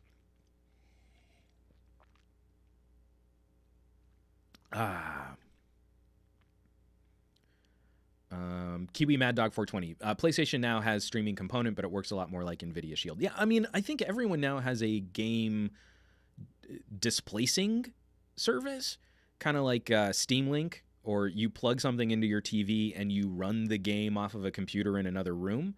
I can do that on my current PC, where I can play the game from my phone over an internet connection, but the game is actually being run on my PC. And NVIDIA Shield was the first time I ever got to use a setup like that. It's just now we want to move all of the processing to another company's computer. So instead of the game being run on your console or on your computer, you move it up to a server in the cloud. So from Razgriz 2520, Sony, Microsoft, Nintendo is a dream I want. Again, sort of an unlikely alliance to stop Google and Apple and maybe Amazon from horning in on their turf. From Steve, I'm still using my Steam Link every now and then. It's good stuff. And again, the Steam Link beta app on Android is surprisingly good. Not something I would want to use mainline. Not something I would really want to depend on for hardcore gaming, but it's sort of a casual pick up and play. It's not bad. And I should try it again on some of these newer phones. Like, I should try it on my OnePlus 7 because it was running fairly well on last-gen phones, like my Razer Phone 2. It was running pretty well on that. So that was a fun experience, taking a gaming phone with a 120 hertz refresh screen and trying to do a remote connection to my desktop. I should try that with my OnePlus 7. From the T-Boys, Samsung is talking about their curved gaming monitor at the PC gaming show, and I'm scrambling to remember what you and Trisha said about it on Newegg now. Well, in all of the setup and excitement, I think Trisha was more excited about the Samsung TV and the Samsung gaming monitor. For me, I really want to spend some more time with the Aorus. They're tactical. It's so silly. They're tactical monitors. But the hardware, really good. And they're talking about, not only giving you all these crazy overlays and stuff, but like overclocking their monitors, overdriving their monitors, which is crazy. Kiwi Mad Dog 420. I've dabbled with streaming games on the NVIDIA Shield infrastructure using Moonlight on my phone and laptop. Yeah, I mean, the thing is, when Shield came out, like, it's gotten better since then. From Steve Q3 Becker, I want to use Steam Link on my Galaxy View TV tablet thing, but the image is all garbled. Oh, that's sad. Okay, we got a couple other announcements here. So we covered PlayStation 5 a bit more on Newegg. It was actually one of the more popular videos that the Newegg YouTube channel has put out recently, just sort of asking what your ballpark for pricing might be on a PlayStation 5. I'm thinking a $499 launch price is not out of the realm of possibility, but I would totally expect to see Sony put together packages where $1,000 PlayStation 5 package, which maybe includes like a PSVR, is not impossible. And I think, sort of segmenting PlayStation 5 in a couple different categories might make sense. Or maybe they'll launch out of the gates with a PlayStation 5, a PS5 Pro, and then like a PS5 Pro VR kit, where you've got everything sort of in the box at one time. But this weekend, where Microsoft xCloud really didn't make any news, there was real news about Microsoft and Project Scarlett. So if I go into screen share here from CNET, this is just the first link that I saw. I just caught it on Reddit. Xbox Project Scarlett details at E3 2019, 8K graphics, 120 frames per second, coming in 2020. Okay. So first of all, 8K graphics will not be coming at 120 frames per second. I feel like the 120 frames per second data point is more likely linked to 1080p gaming. So you can game in 1080p at 120 frames per second. I do not believe that 8K gaming is really going to come to Project Scarlett as much as 8K will be the backbone for video. 8K TVs are starting to filter out into the consumer space. We need content, 8K content, to fulfill those. So you need players that can actually play 8K video. That's what I think Scarlett is going to be. Scarlett and the PlayStation 5 and the next Xbox are going to be those tip of the spear products so that you can start connecting some type of native 8K content to your 8K TV. Whether or not you're excited about that, I'm not particularly excited about 8K. I think if you properly balance the size of your TV and the distance of from where you sit in front of your TV, that 4K is going to be the gold standard for a very long time. I was not super excited about my 4K TV when I first got it out of the box and I first started firing up native 4K videos. Like, it looked a little better, but it wasn't the revolutionary improvement that we had, like, going back in the day, going from VHS to DVD. Like, that was mind-blowing how much better content looked going from VHS to DVD. But now when I go back to a 1080p TV, not as nice. So 4K kind of snuck up on me. I think 8K is going to be kind of the same. Oh, it is better. Oh, it is a little sharper. Oh, it is a little crisper. And when you go back to like a 4K or a 1080p TV, not as nice. But I feel like massive diminishing returns, right? So many more pixels, much higher costs. The data rate and the file sizes are going to be ginormous for a little bit better viewing experience. But I digress. So what we're looking at for Scarlett, let me take one more sip of water here. All right, Scarlett, just sort of a quick bullet point. The things we know, estimated to be 4 times more powerful than the Xbox One X, will launch with an SSD. And we know that this is going to be another AMD solution. AMD has just been rocking the console market. And so we're looking at some type of Ryzen-style solution with Navi as the graphics solution. Microsoft touting hardware-accelerated ray tracing. And that also, I think, would probably fall in line with Sony's announcement for the PlayStation 5. Ray tracing and AMD. That, I think, is actually the sneaky part of this announcement here, where AMD has not put out their official word on Navi, the next graphics solution coming from AMD. But if Microsoft is already talking about ray tracing, and we know that AMD is doing the hardware for the next Xbox, then that means AMD will be launching a solution that supports ray tracing. So I'm sure you folks, if you're watching this or listening to this stream, advanced particle lighting effects, the ability to reflect, to trace rays of light. The name sort of explains what it does. I am just now playing with an RTX graphics card in my crazy awesome workstation here. Again, this is next-gen bleeding-edge tech, which does improve the gaming experience, the entertainment experience, but we have to punch out so much more rendering and hardware and software for smaller and smaller incremental improvements to the look and feel of our games. So ray tracing is super, super new, is only supported by a handful of high-end cards out in the ecosystem right now. And it's going to take a while for that to filter out where game developers really start embracing this technology and figuring out how to extract better performance out of this technology. Once it hits consoles, that's going to be that tipping point that helps push over the more casual gamer to experiencing this. Not the more casual gamer. That's not fair at all. That's not what I mean to say. But what I do mean to say is you don't need a $1,500 graphics card in your rig or a $1,000 graphics card in your rig to turn on a lighting effect which will kill your frames per second.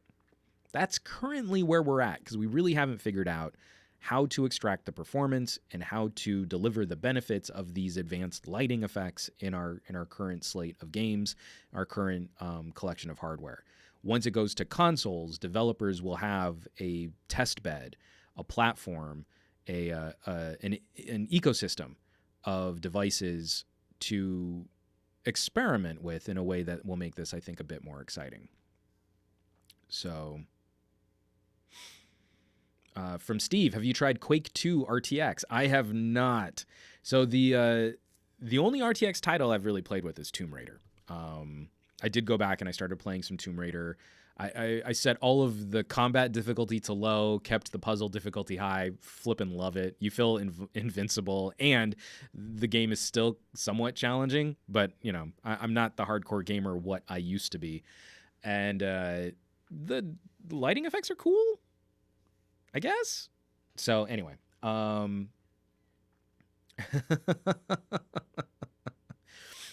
so a couple comments in here. Let's see. Kiwi Mad Dog 420 pressing doubt, pressing X for doubt on 8K gaming. From Steve, 4K on a smartphone is where it's at. Tongue sticky out emoticon. No, I want 4K screens on my phones. Come on. I want like that pixel pitch where the human eye is done being able to delineate differences between pixels in the real world. And if you measure the arc minutes of the human eye with 20/20 vision at the minimum focusing distance, that's 4K. So that's not perfect vision. That's just sort of good vision.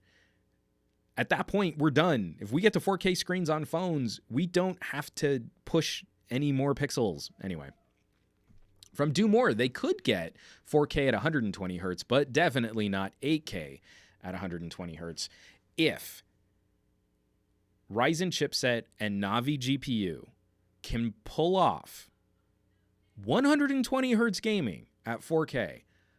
I will be so silly excited. I will have to find something ridiculous to do on my various social media platforms, because I don't talk about gaming, console gaming a lot. I don't talk about PC gaming that much either.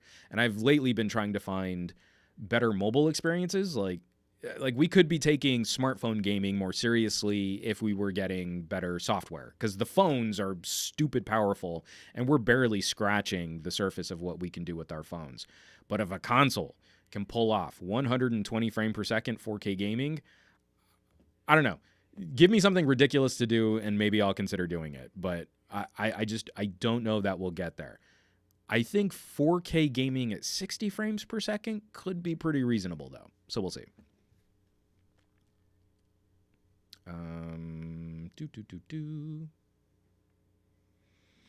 From Fat Produce, I picked up a co-op mod for Star Trek Elite Force 2. We should do a stream sometime.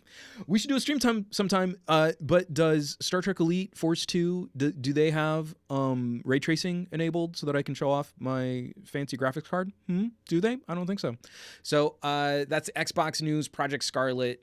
We're in for a fun fight. PlayStation 5 versus the next-gen Xbox. And I think that this will probably run us into the last generation of hardcore, beastly powerful living room computers. And I think after whatever comes after, when we're talking about gaming in 2025, 2028, we'll see a much stronger contingent and a huge population of people using some sort of Netflix-style game streaming solution instead. That we'll be running. We'll be running all of our hardcore content off of someone else's server. In fact, I even think for the professional space, once the proof of concept for gaming takes off, you would just lease computer time for anything. You could just lease computer time on someone else's hardcore, beastly powerful server for video editing, for graphics work, for design, for everything. You know, like your computer just becomes a thin client.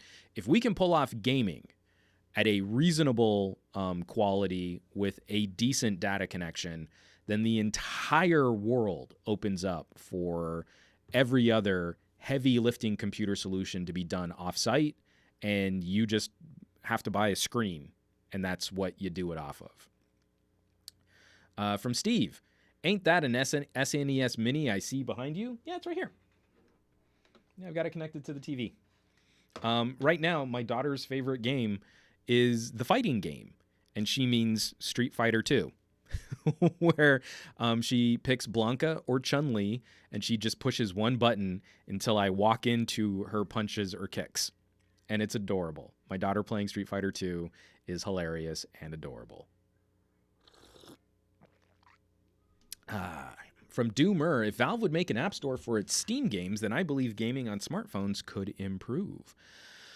No one really seems all that interested in trying to move the needle on that. But it's a shame, because I've just started playing a couple other titles too. I've been playing Block Tank.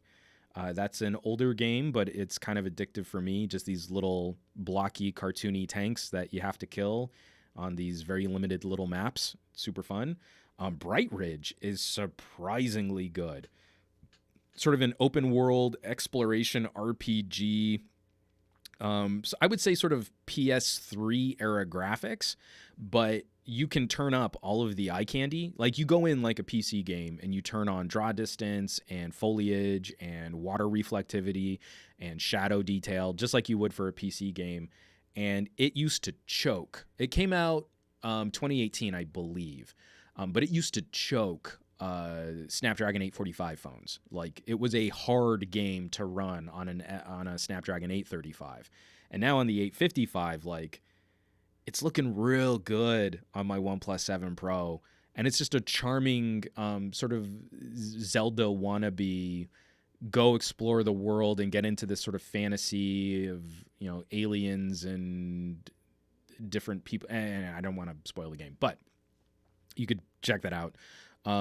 Again, surprising what's on the phone. No microtransactions, no gotcha mechanics. It's just a straight up exploration RPG, sort of like you would play on a Switch or on a computer. And it's really pretty. So it takes so much more digging, but there are a couple gems that you can find for phones. So I hope to see more of that. But again, it won't matter if I can just stream any game to my phone. Like I would, you know, you go and buy like a Cradle for a proper game controller and you can play any Xbox or PlayStation game from your phone screen. Again, it's not going to matter where that software lives. It's only going to matter where that software can be displayed. From Steve Becker, the list of games on the new Sega Genesis Mini looks solid. Totally looks solid. I was very disappointed by the PlayStation 1 Mini attempt. In fact, we sold it. There was a sale on Newegg where you could pick one up for $30. And I don't even think at $30 it sold very well. But Genesis could be really, really cool. Kiwi Mad Dog 420 uploading 500 gigabytes of red raw footage to work on it in the cloud. Again, we have other things that we need to fix, but you know, there's also a part of me that says the time you spend to upload, if you have a decent upload speed, 500 gig, that would take a while. But then when it would come time to render that footage, you might be able to make that up in the workflow depending on what you're rendering on, as opposed to buying a render farm to chew up hundreds and hundreds and hundreds of gigabytes of cinema camera footage. I'm not saying it will happen, and I'm not saying everyone will do that, but lease time on someone else's server for a hardcore project like that, have their servers chew up all of that data and spit it back out. Or, I mean, you could just spend like $30,000 on a Mac Pro, right? Totally. Oh, man. From Steve, I got my PlayStation Classic from Best Buy for $20 Canadian. That did not go well. So Sony were not their best selves when they put out the PlayStation Classic. And Puigi, how do you like your OnePlus 7 Pro? Puigi, I'm going to hold off on that question. If we have some time at the end, there are just two more quick stories that I want to tackle. E3 gaming news, and then we can. Oh, Steve, you're killing me. Oh, they released a gameplay trailer for Vampire the Masquerade Bloodlines 2. Oh my God. Like, if there was anything that was going to make me stop my podcast and go and watch it, that's it. That is the game I am ridiculously excited for. Please don't hate me. Go ahead and hate me. Yell at me. Call me bad names. I pre-ordered. I pre-ordered Masquerade 2. I broke my rule of never pre-ordering, of not getting into the hype, of not believing hype train. This is one of those games I couldn't help myself. I'm so sorry. I did pre-order, but now, like, I want to go. I want to go to there and stream it. Let's wrap up the news. I see. I don't want to just like reaction video stream it, because then it'll probably get tagged on YouTube when I upload this later. Let's just wrap. Steve, you've completely derailed my podcast.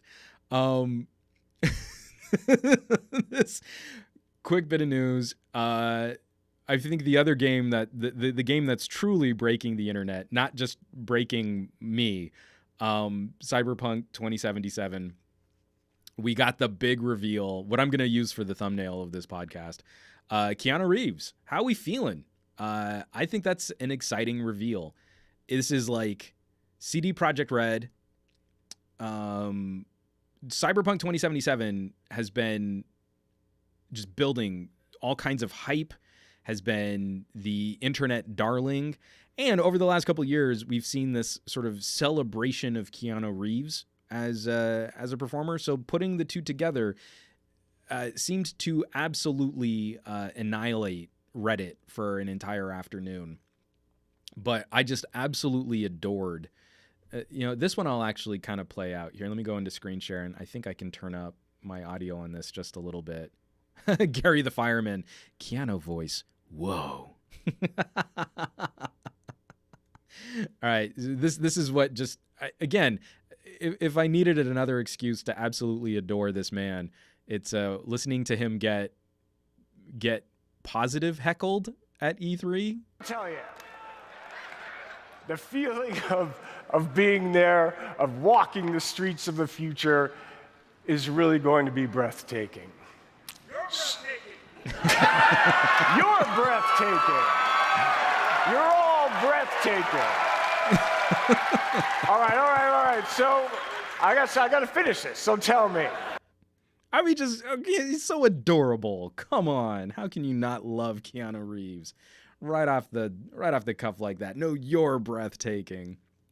Again, it's just amazing watching like someone's career where, and I don't mean this in a snarky way. Like, I've always appreciated his ability to don a role in a way that draws the audience member into being that character. Like, his style and his presentation of a character does not get in the way of you being sort of a fantasy participant in the adventure that he's a part of. And some people like to say, well, he's like stiff or wooden or something like that. But I think there's something very unique about his performance style, which is in stark contrast to someone who's more methody. Like a Daniel Day-Lewis, you go to see one of his films because there's going to be a spectacle of performance technique on display. You go to see Keanu Reeves in a movie because he allows you to embody part of that adventure with him. Like, he's not a barrier to you becoming the character that he's portraying in a way. And so it's just been really gratifying. It's been really satisfying seeing Keanu Reeves as a performer become celebrated across the internet, often in really jokey and memey kind of ways. But this is the culmination of that. Like, this is the right community at the right time to celebrate his involvement in a project that we're all getting ridiculously excited about.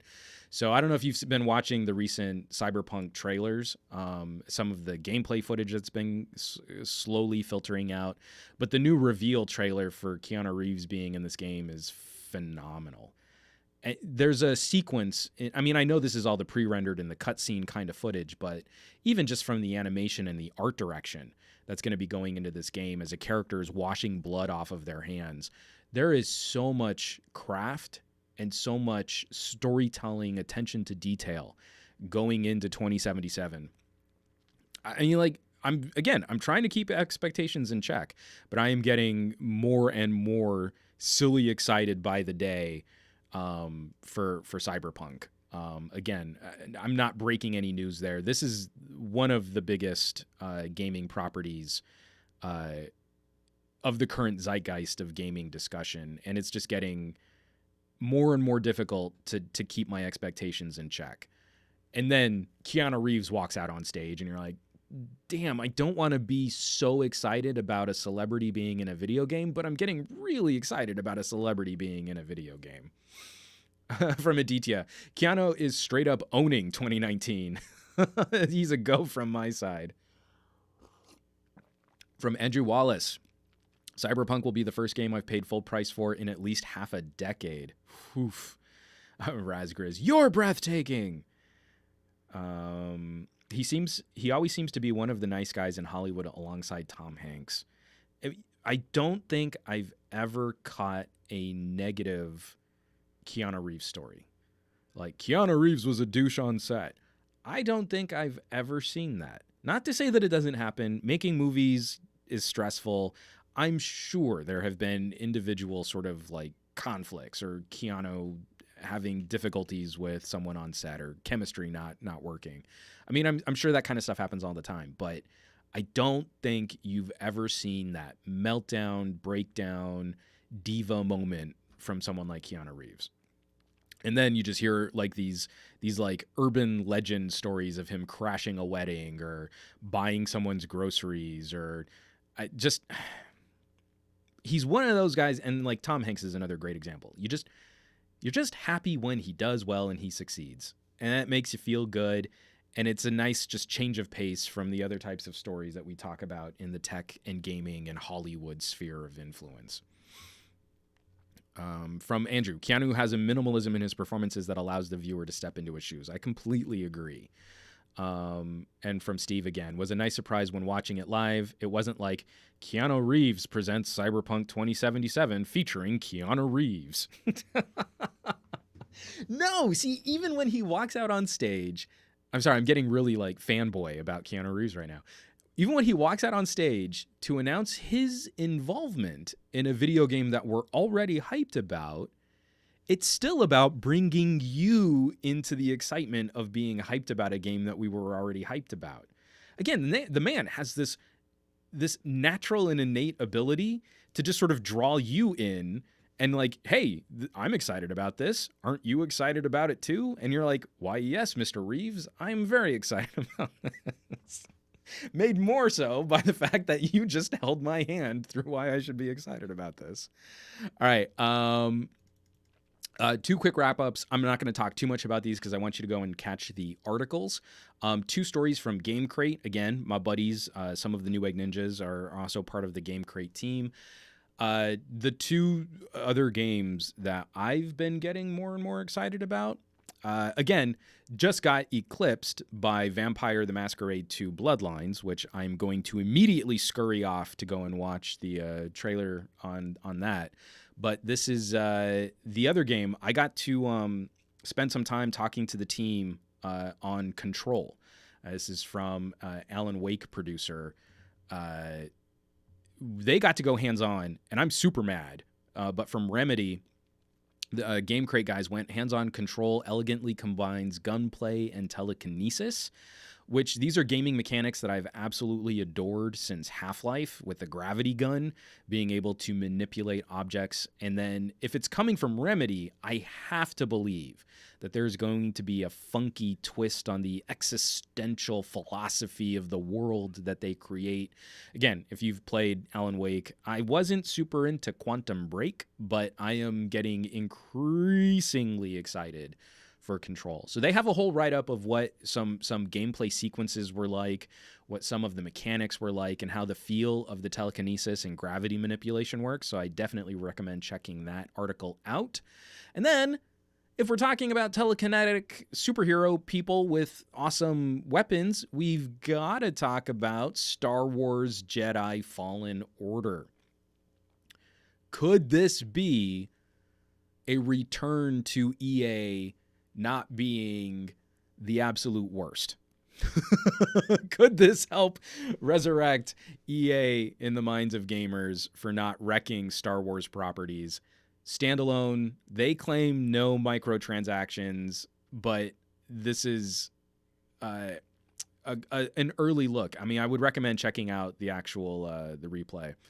From Fat Produce, I am so distrustful of Jedi Fallen Order being with EA, but this is what I hope we see, is a return to some type of license where we actually see some Star Wars games come out, where they're not just killing titles and killing properties, that some of the stuff actually makes it out for us to play. But the guys over at Game Crate, they've got a write-up on what they've already sort of experienced, looking at what the world's going to look like, droids and boss fights and battles, and then the YouTube link so that you can catch some of that footage as well. I absolutely cannot play any of that, because if I want my my YouTube replay of this stream to not instantly get a copyright strike, then I absolutely cannot have any John Williams music in that. So I'm not going to play any of the clips from that. I'm tentatively, why don't we say I'm anxious? I do not trust EA. I don't think that they have been a good keeper of the Star Wars license, but if they pull off what they're claiming to pull off, then this could be a return to me giving EA some cash and some credit and some benefit of the doubt. I want this to be good. I want telekinesis, laser sword, wall jumping and wall running, sprinting Jedi action. So that could be fun. I'd like to have fun with Star Wars again and not just be faced with a perpetual grind microtransaction loot box machine. And, again, EA's claiming that's what they're doing, so I want to give it a shot. So we'll see. From Fat Produce, this is exactly what's getting me kind of a little hopeful. I got to be careful. I don't want to get hopeful. Getting hopeful means that I get my hopes dashed when the reality hits. But this is from Andrew. This makes me want to play some Star Wars: Knights of the Old Republic right now. I've been playing KOTOR on my phone because, again, you can pick up a great console port. A great game port of Knights of the Old Republic, the original game, not like a new mobile version with microtransactions baked in, and it runs real good on phones with at least from last year's hardware. It runs great. So it's been a fun like revisit to some classic Star Wars gaming. So yeah. All right. I think that's gonna do it for all the news. I know this is the Twitch stream. We got some fun interaction happening in the chat. If there are any questions or anything that you guys wanted to hit me with, I could spend some time talking Apple. If you want to talk WWDC, I've got OnePlus 7 stuff coming back. I finally got my Nokia 9 returned. Yeah, anyone want to talk about some Nokia 9 impressions? We did like a little trade between me and TK. He wanted to play with a Nokia for a little bit, and I stole his Galaxy S10e. So we're gonna have some cross-channel content to talk about soon. Not like direct comparison, like S10e versus Nokia 9 is exactly the video that nobody asked for.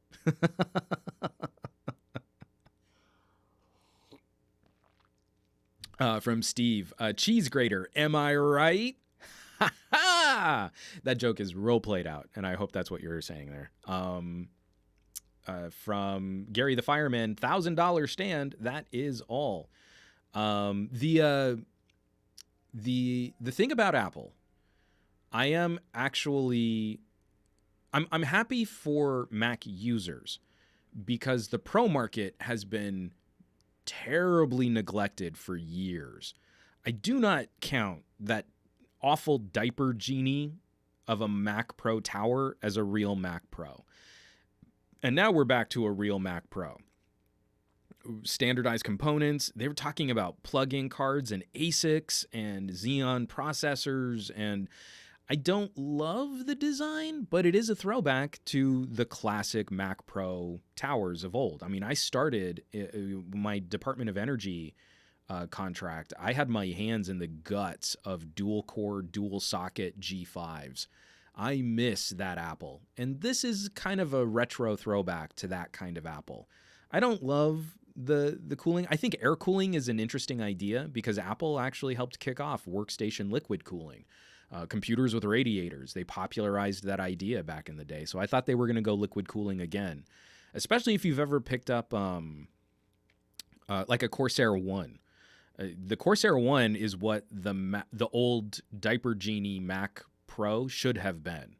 If you wanted to make a small form factor, ultra powerful workstation with liquid cooling, still built on standardized components, Corsair was the solution for that. But again, it's not an Apple announcement without making some really stupid decisions in there too. And again, you're paying a tax for being a Mac user, but at least you now have an option for a real beastly powerful desktop.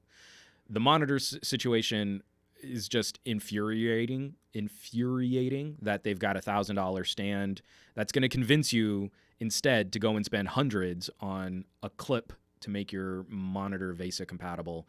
But it's dumb. It's super dumb. I hope I truly believe the display will be pro caliber. Just mounting it is ridiculously infuriating, and it's from a company that you should never trust for mounting solutions. You know, after what we saw with the iMac being a cluster of epic proportions, wasn't that the one where Snazzy Q managed to break it? These tiny little pin screws that would connect it to an arm, and it still didn't work. And then an Apple store broke it more. Like Apple making this stuff proprietary does not work well.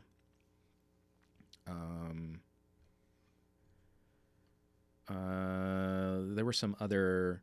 Oh, from Andrew, how are you keeping your videos saved here on Twitch? Are you having to make each video into clips? Yeah, the saving it part of the VOD is super easy.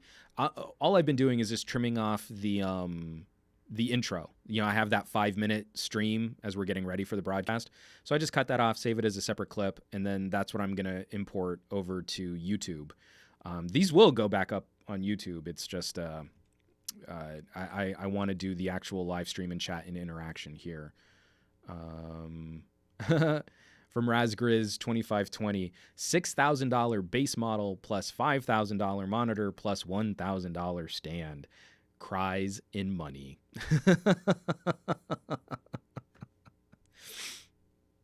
From Steve, did you get the Pi update on your LG G7, Juan?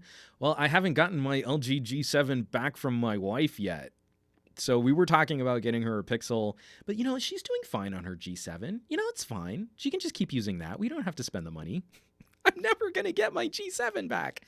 And to make matters worse, the unlocked phones, I don't think they've gotten the updates yet, which is very frustrating, but totally par for the course for LG. With, Verizon V40s got Pi update. My unlocked V40 has not. And I loaned my V40 to Trisha so she could have a backup, a good phone camera to shoot stuff from. And so I probably won't get that back for another week or two as she uses my V40 for E3. So even if it were to get the update, I can't load it on the G7 because my wife won't give it up. And I can't load it on the V40 because Trisha has it. And you're like, I love my LG phones. I want them back so bad.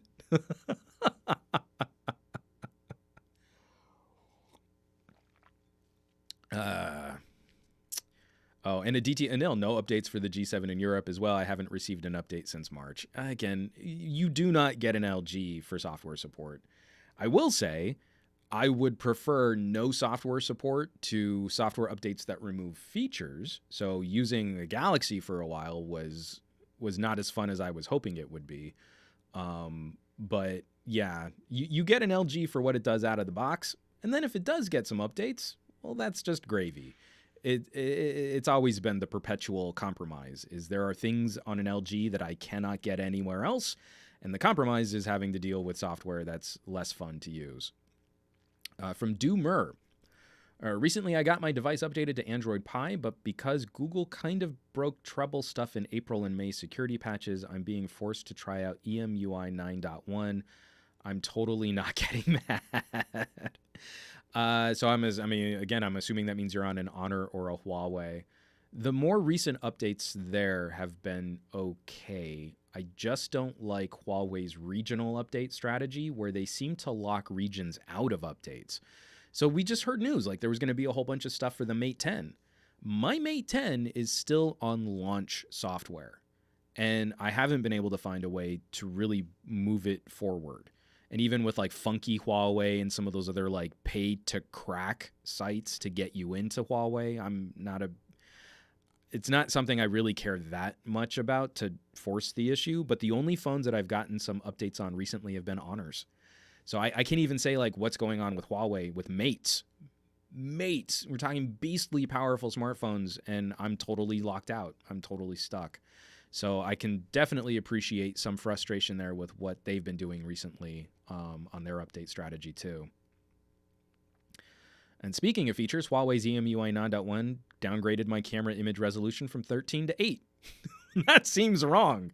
Oh, that seems broken. I would definitely get that fixed. Where was the other ones? Andrew had something to say. Oh, from Andrew from Fat Perotos. Oh man, if my P20 Pro got an update that replaced Android with Huawei's OS, I'd poop my britches. But he didn't say poop. He said a nastier word. And then I wanted to get... Let's see. Who was it? Someone else was asking about another phone too. So I've got a lot on my plate. Oh, yeah, from Puigi. Puigi! You're still watching. How am I liking the OnePlus 7 Pro? Well, this is my OnePlus 7 Pro. I'm hoping to go hands-on. I think we're going to start getting some news about one of the other color variants, like that almond one. I had so much fun last year with the OnePlus 6T because I got just a matte black 6T, and then the Thunder Purple came out, and I really like my Thunder Purple OnePlus 6T. A little ASMR secret for you there. Don't tell anyone. OnePlus 7 Pro in blue. As soon as I'm done with this podcast, I'm going to be shooting a little follow-up video to my first impressions. I don't know that I want to put out monolithic review videos anymore. Instead, I think I kind of just want to check back in with phones, smaller, little bite-sized video pieces to talk about some of my experiences using them throughout their life, as opposed to, here's my first impressions and unboxing. Here's my first week 20-minute review video. And here's 2 months later when I need some SEO traffic follow-up. And then the device sort of disappears. I don't know how to incorporate a different review strategy into my current YouTube video production workflow, but I feel like I kind of want to do this instead, where I just got back from Taipei. I had 2 phones with me in Taipei. I had my OnePlus 7 Pro and I had my LG G8. Very different phones, very different solutions for very different consumers, and that's all I had on me. I did not travel with a laptop. I didn't have any kind of other computing device. 2 phones. I did everything in Taipei on 2 phones. The OnePlus 7 Pro is an absolute monster for fluid UI interactions and hardcore computing. It's one of the most powerful pocket computers you can use, and that is very satisfying. This is just a spoiler for the video that I'm going to be putting out there. I still have some criticisms over the camera. I think everybody's got some criticisms over the camera. And then also, it's silly to even bring it up, but we hit a lot of rainfall in Taipei, and I was far more nervous using one phone than I was using the other. But in using where we're going on 3 weeks for the OnePlus 7 Pro, what this phone does well, that fluid feel, how pretty the screen is, firing up games, multimedia content, not having a notch. Very few phones feel like this. And I think OnePlus has also earned some reputation, has earned some credit, that I feel like this phone will probably be better supported than a lot of the other phones that are coming out with similar hardware. Like, for example, I love my LG G8, but I seriously doubt that I'll be getting 2 operating system updates for my LG G8, whereas it feels a bit more likely that this might get a true second flavor of Android, and maybe even a third for how crazy powerful this hardware is today. You know, like when we hear about OnePlus 3s getting updates in 2019, that gives me a little bit more hope, and not just, oh, I hope I get it, but like some evidence that the company is supporting their products for a little bit longer than the competition. So those to me become the bigger selling points. If you want the phone what feels the smoothest, the most fluid, the fastest, I think this is it. I mean, I have enjoyed my experiences on this phone better than on when I used a Galaxy, better than when I used an LG. But there are still very good reasons to pick up a competing device if there are specific things that you're looking towards beyond just the raw phone performance. And that's exactly what I'm going to say in the video that I'm going to put out probably tomorrow. So you heard it here first, folks. All 20 of you watching on Twitch right now.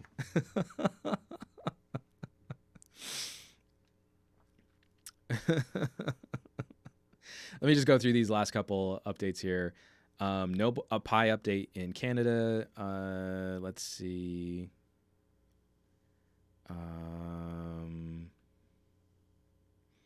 From Puigi, my Huawei P20 Pro hasn't gotten an update since October. I guess I'll be on Oreo forever. And again, I don't like how Huawei started making updates regional. Not just do you have the phone and do you have a SIM card in it, but then also where you are. So let's say you have a European spec Huawei and they put out the update, if you're not in Europe, then you don't get the update, is from what I understand, which has just been crazy frustrating. And some of those other like workarounds, like there was like firmware finder or something, like those stopped working Mate 10 Pro on. And I think, again, part of that might come down to region. If you're in the right region, then firmware finder can get you to a future update if your phone just for some reason isn't locking on. But then if you're in a different region, even firmware finder doesn't seem to work anymore. What does everyone here prefer? Pop-up selfie or flipping backwards main camera a la the Zenfone 6? I still wish another company would just make a screen on the back. No moving parts. No moving parts. Best case scenario for water and ingress protection, your IP rating. And then durability, probably a little bit better. And we'd have a good reason for why the back of our phone is made out of glass. I still think we should just put a screen on the back. Just do it. I think that's the best solution. Aditya Anil, if I'm being honest, the superior rear-facing camera is my choice, so flip around. Aditya Anil is a smart man, and everyone should listen to him. From Razgears2520, that selfie camera under the screen looked pretty neat, and it's actually a working prototype. Wasn't it Oppo, I think, put that out? I think that could be another good solution. The only problem I have with that is we usually end up with a garbage camera for a selfie camera. It's a smaller sensor, it's usually a smaller sensor with a higher resolution. You get this tiny little 3rd-inch sensor with 16 megapixels or 13 megapixels. So each photo site is way smaller than the photo site on the rear camera, which is usually around a 12 megapixel sensor. If you're going to take a picture of yourself, why aren't you vain enough to use the better camera? I'm just saying, use the good camera to take a picture of yourself. Don't use the bad camera to take a picture of yourself. Come on. You're better than that. Treat yourself. So, folks, I think that's as good a place as any to wrap all this up. Folks, thanks so much for joining the inaugural broadcast. I've actually been streaming these to Twitch for a little while, but this is the first full broadcast where the live stream and the live chat was all based on the Twitch. This will get uploaded to YouTube later. Of course, you can also co-stream it. You can catch me on the Facebooks and Mixer and Periscope. But this is the community. I really feel like Twitch has the best platform and backbone support for running this live chat. So thank you so much for joining and tuning in and contributing to the conversation, having a fun conversation about these technology topics. Next week, we're going to be doing our wrap-up on everything that was announced on E3 after this podcast went out. I'm sure there are still going to be some big announcements coming from E3 in Southern California. I really want to see what Nintendo has to talk about. I really want to see what indie developers have to talk about. And I feel like there's a huge opportunity to fill some of the void. Because, we still talk about EA. We still talked about Sony. But without them being on the show floor, I think there's room for a couple other studios or developers or publishers to make a little noise and get a little extra press from the people that are going to be there at E3. Also, be on the lookout. I think I'm going to share it publicly. You don't have to be a Patreon subscriber, but I think I'm going to create a master list of Game Crate and Trisha Hirschberger content from E3. So I'll post that, I'll share that, and you can find all of the news that they're talking about. I'm going to try and collect all of that in one easy to reference blog post. And then next week, also be on the lookout for other news and discussion topics. If there's anything that you want to talk about in the world of tech and politics, gaming, and mobility, please hit me up. And from Hime333, enjoyed watching in Mixer since that's what gave me the notification. Winky face. Yeah, notifications, always a problem. They were terrible on YouTube. I don't hear that they're super great on Twitch, but apparently follow me on Mixer too. And you get the heads up for your streaming news, politics, and podcasting conversations. Folks, I had a blast. This was great coming back. I came back super slow. I've only been off the podcast for 2 weeks, and I felt like I was back to remedial podcasting 101, just getting this set up. So I'm glad it went well. You can hit me up around the rest of the internet at SomeGadgetGuy on the Twitters and the Instagrams, the Facebooks, the Twitches, the Mixers, the Periscopes, all of that good stuff. And I will catch you all next week on another installment of the Monday Morning Tech Chat Show. I want you to have a fantastic week with your technology. I want you to do awesome with your technology. I want you to be awesome with your technology. And I'll catch you back here next Monday morning. I love you all. Take care. Be well.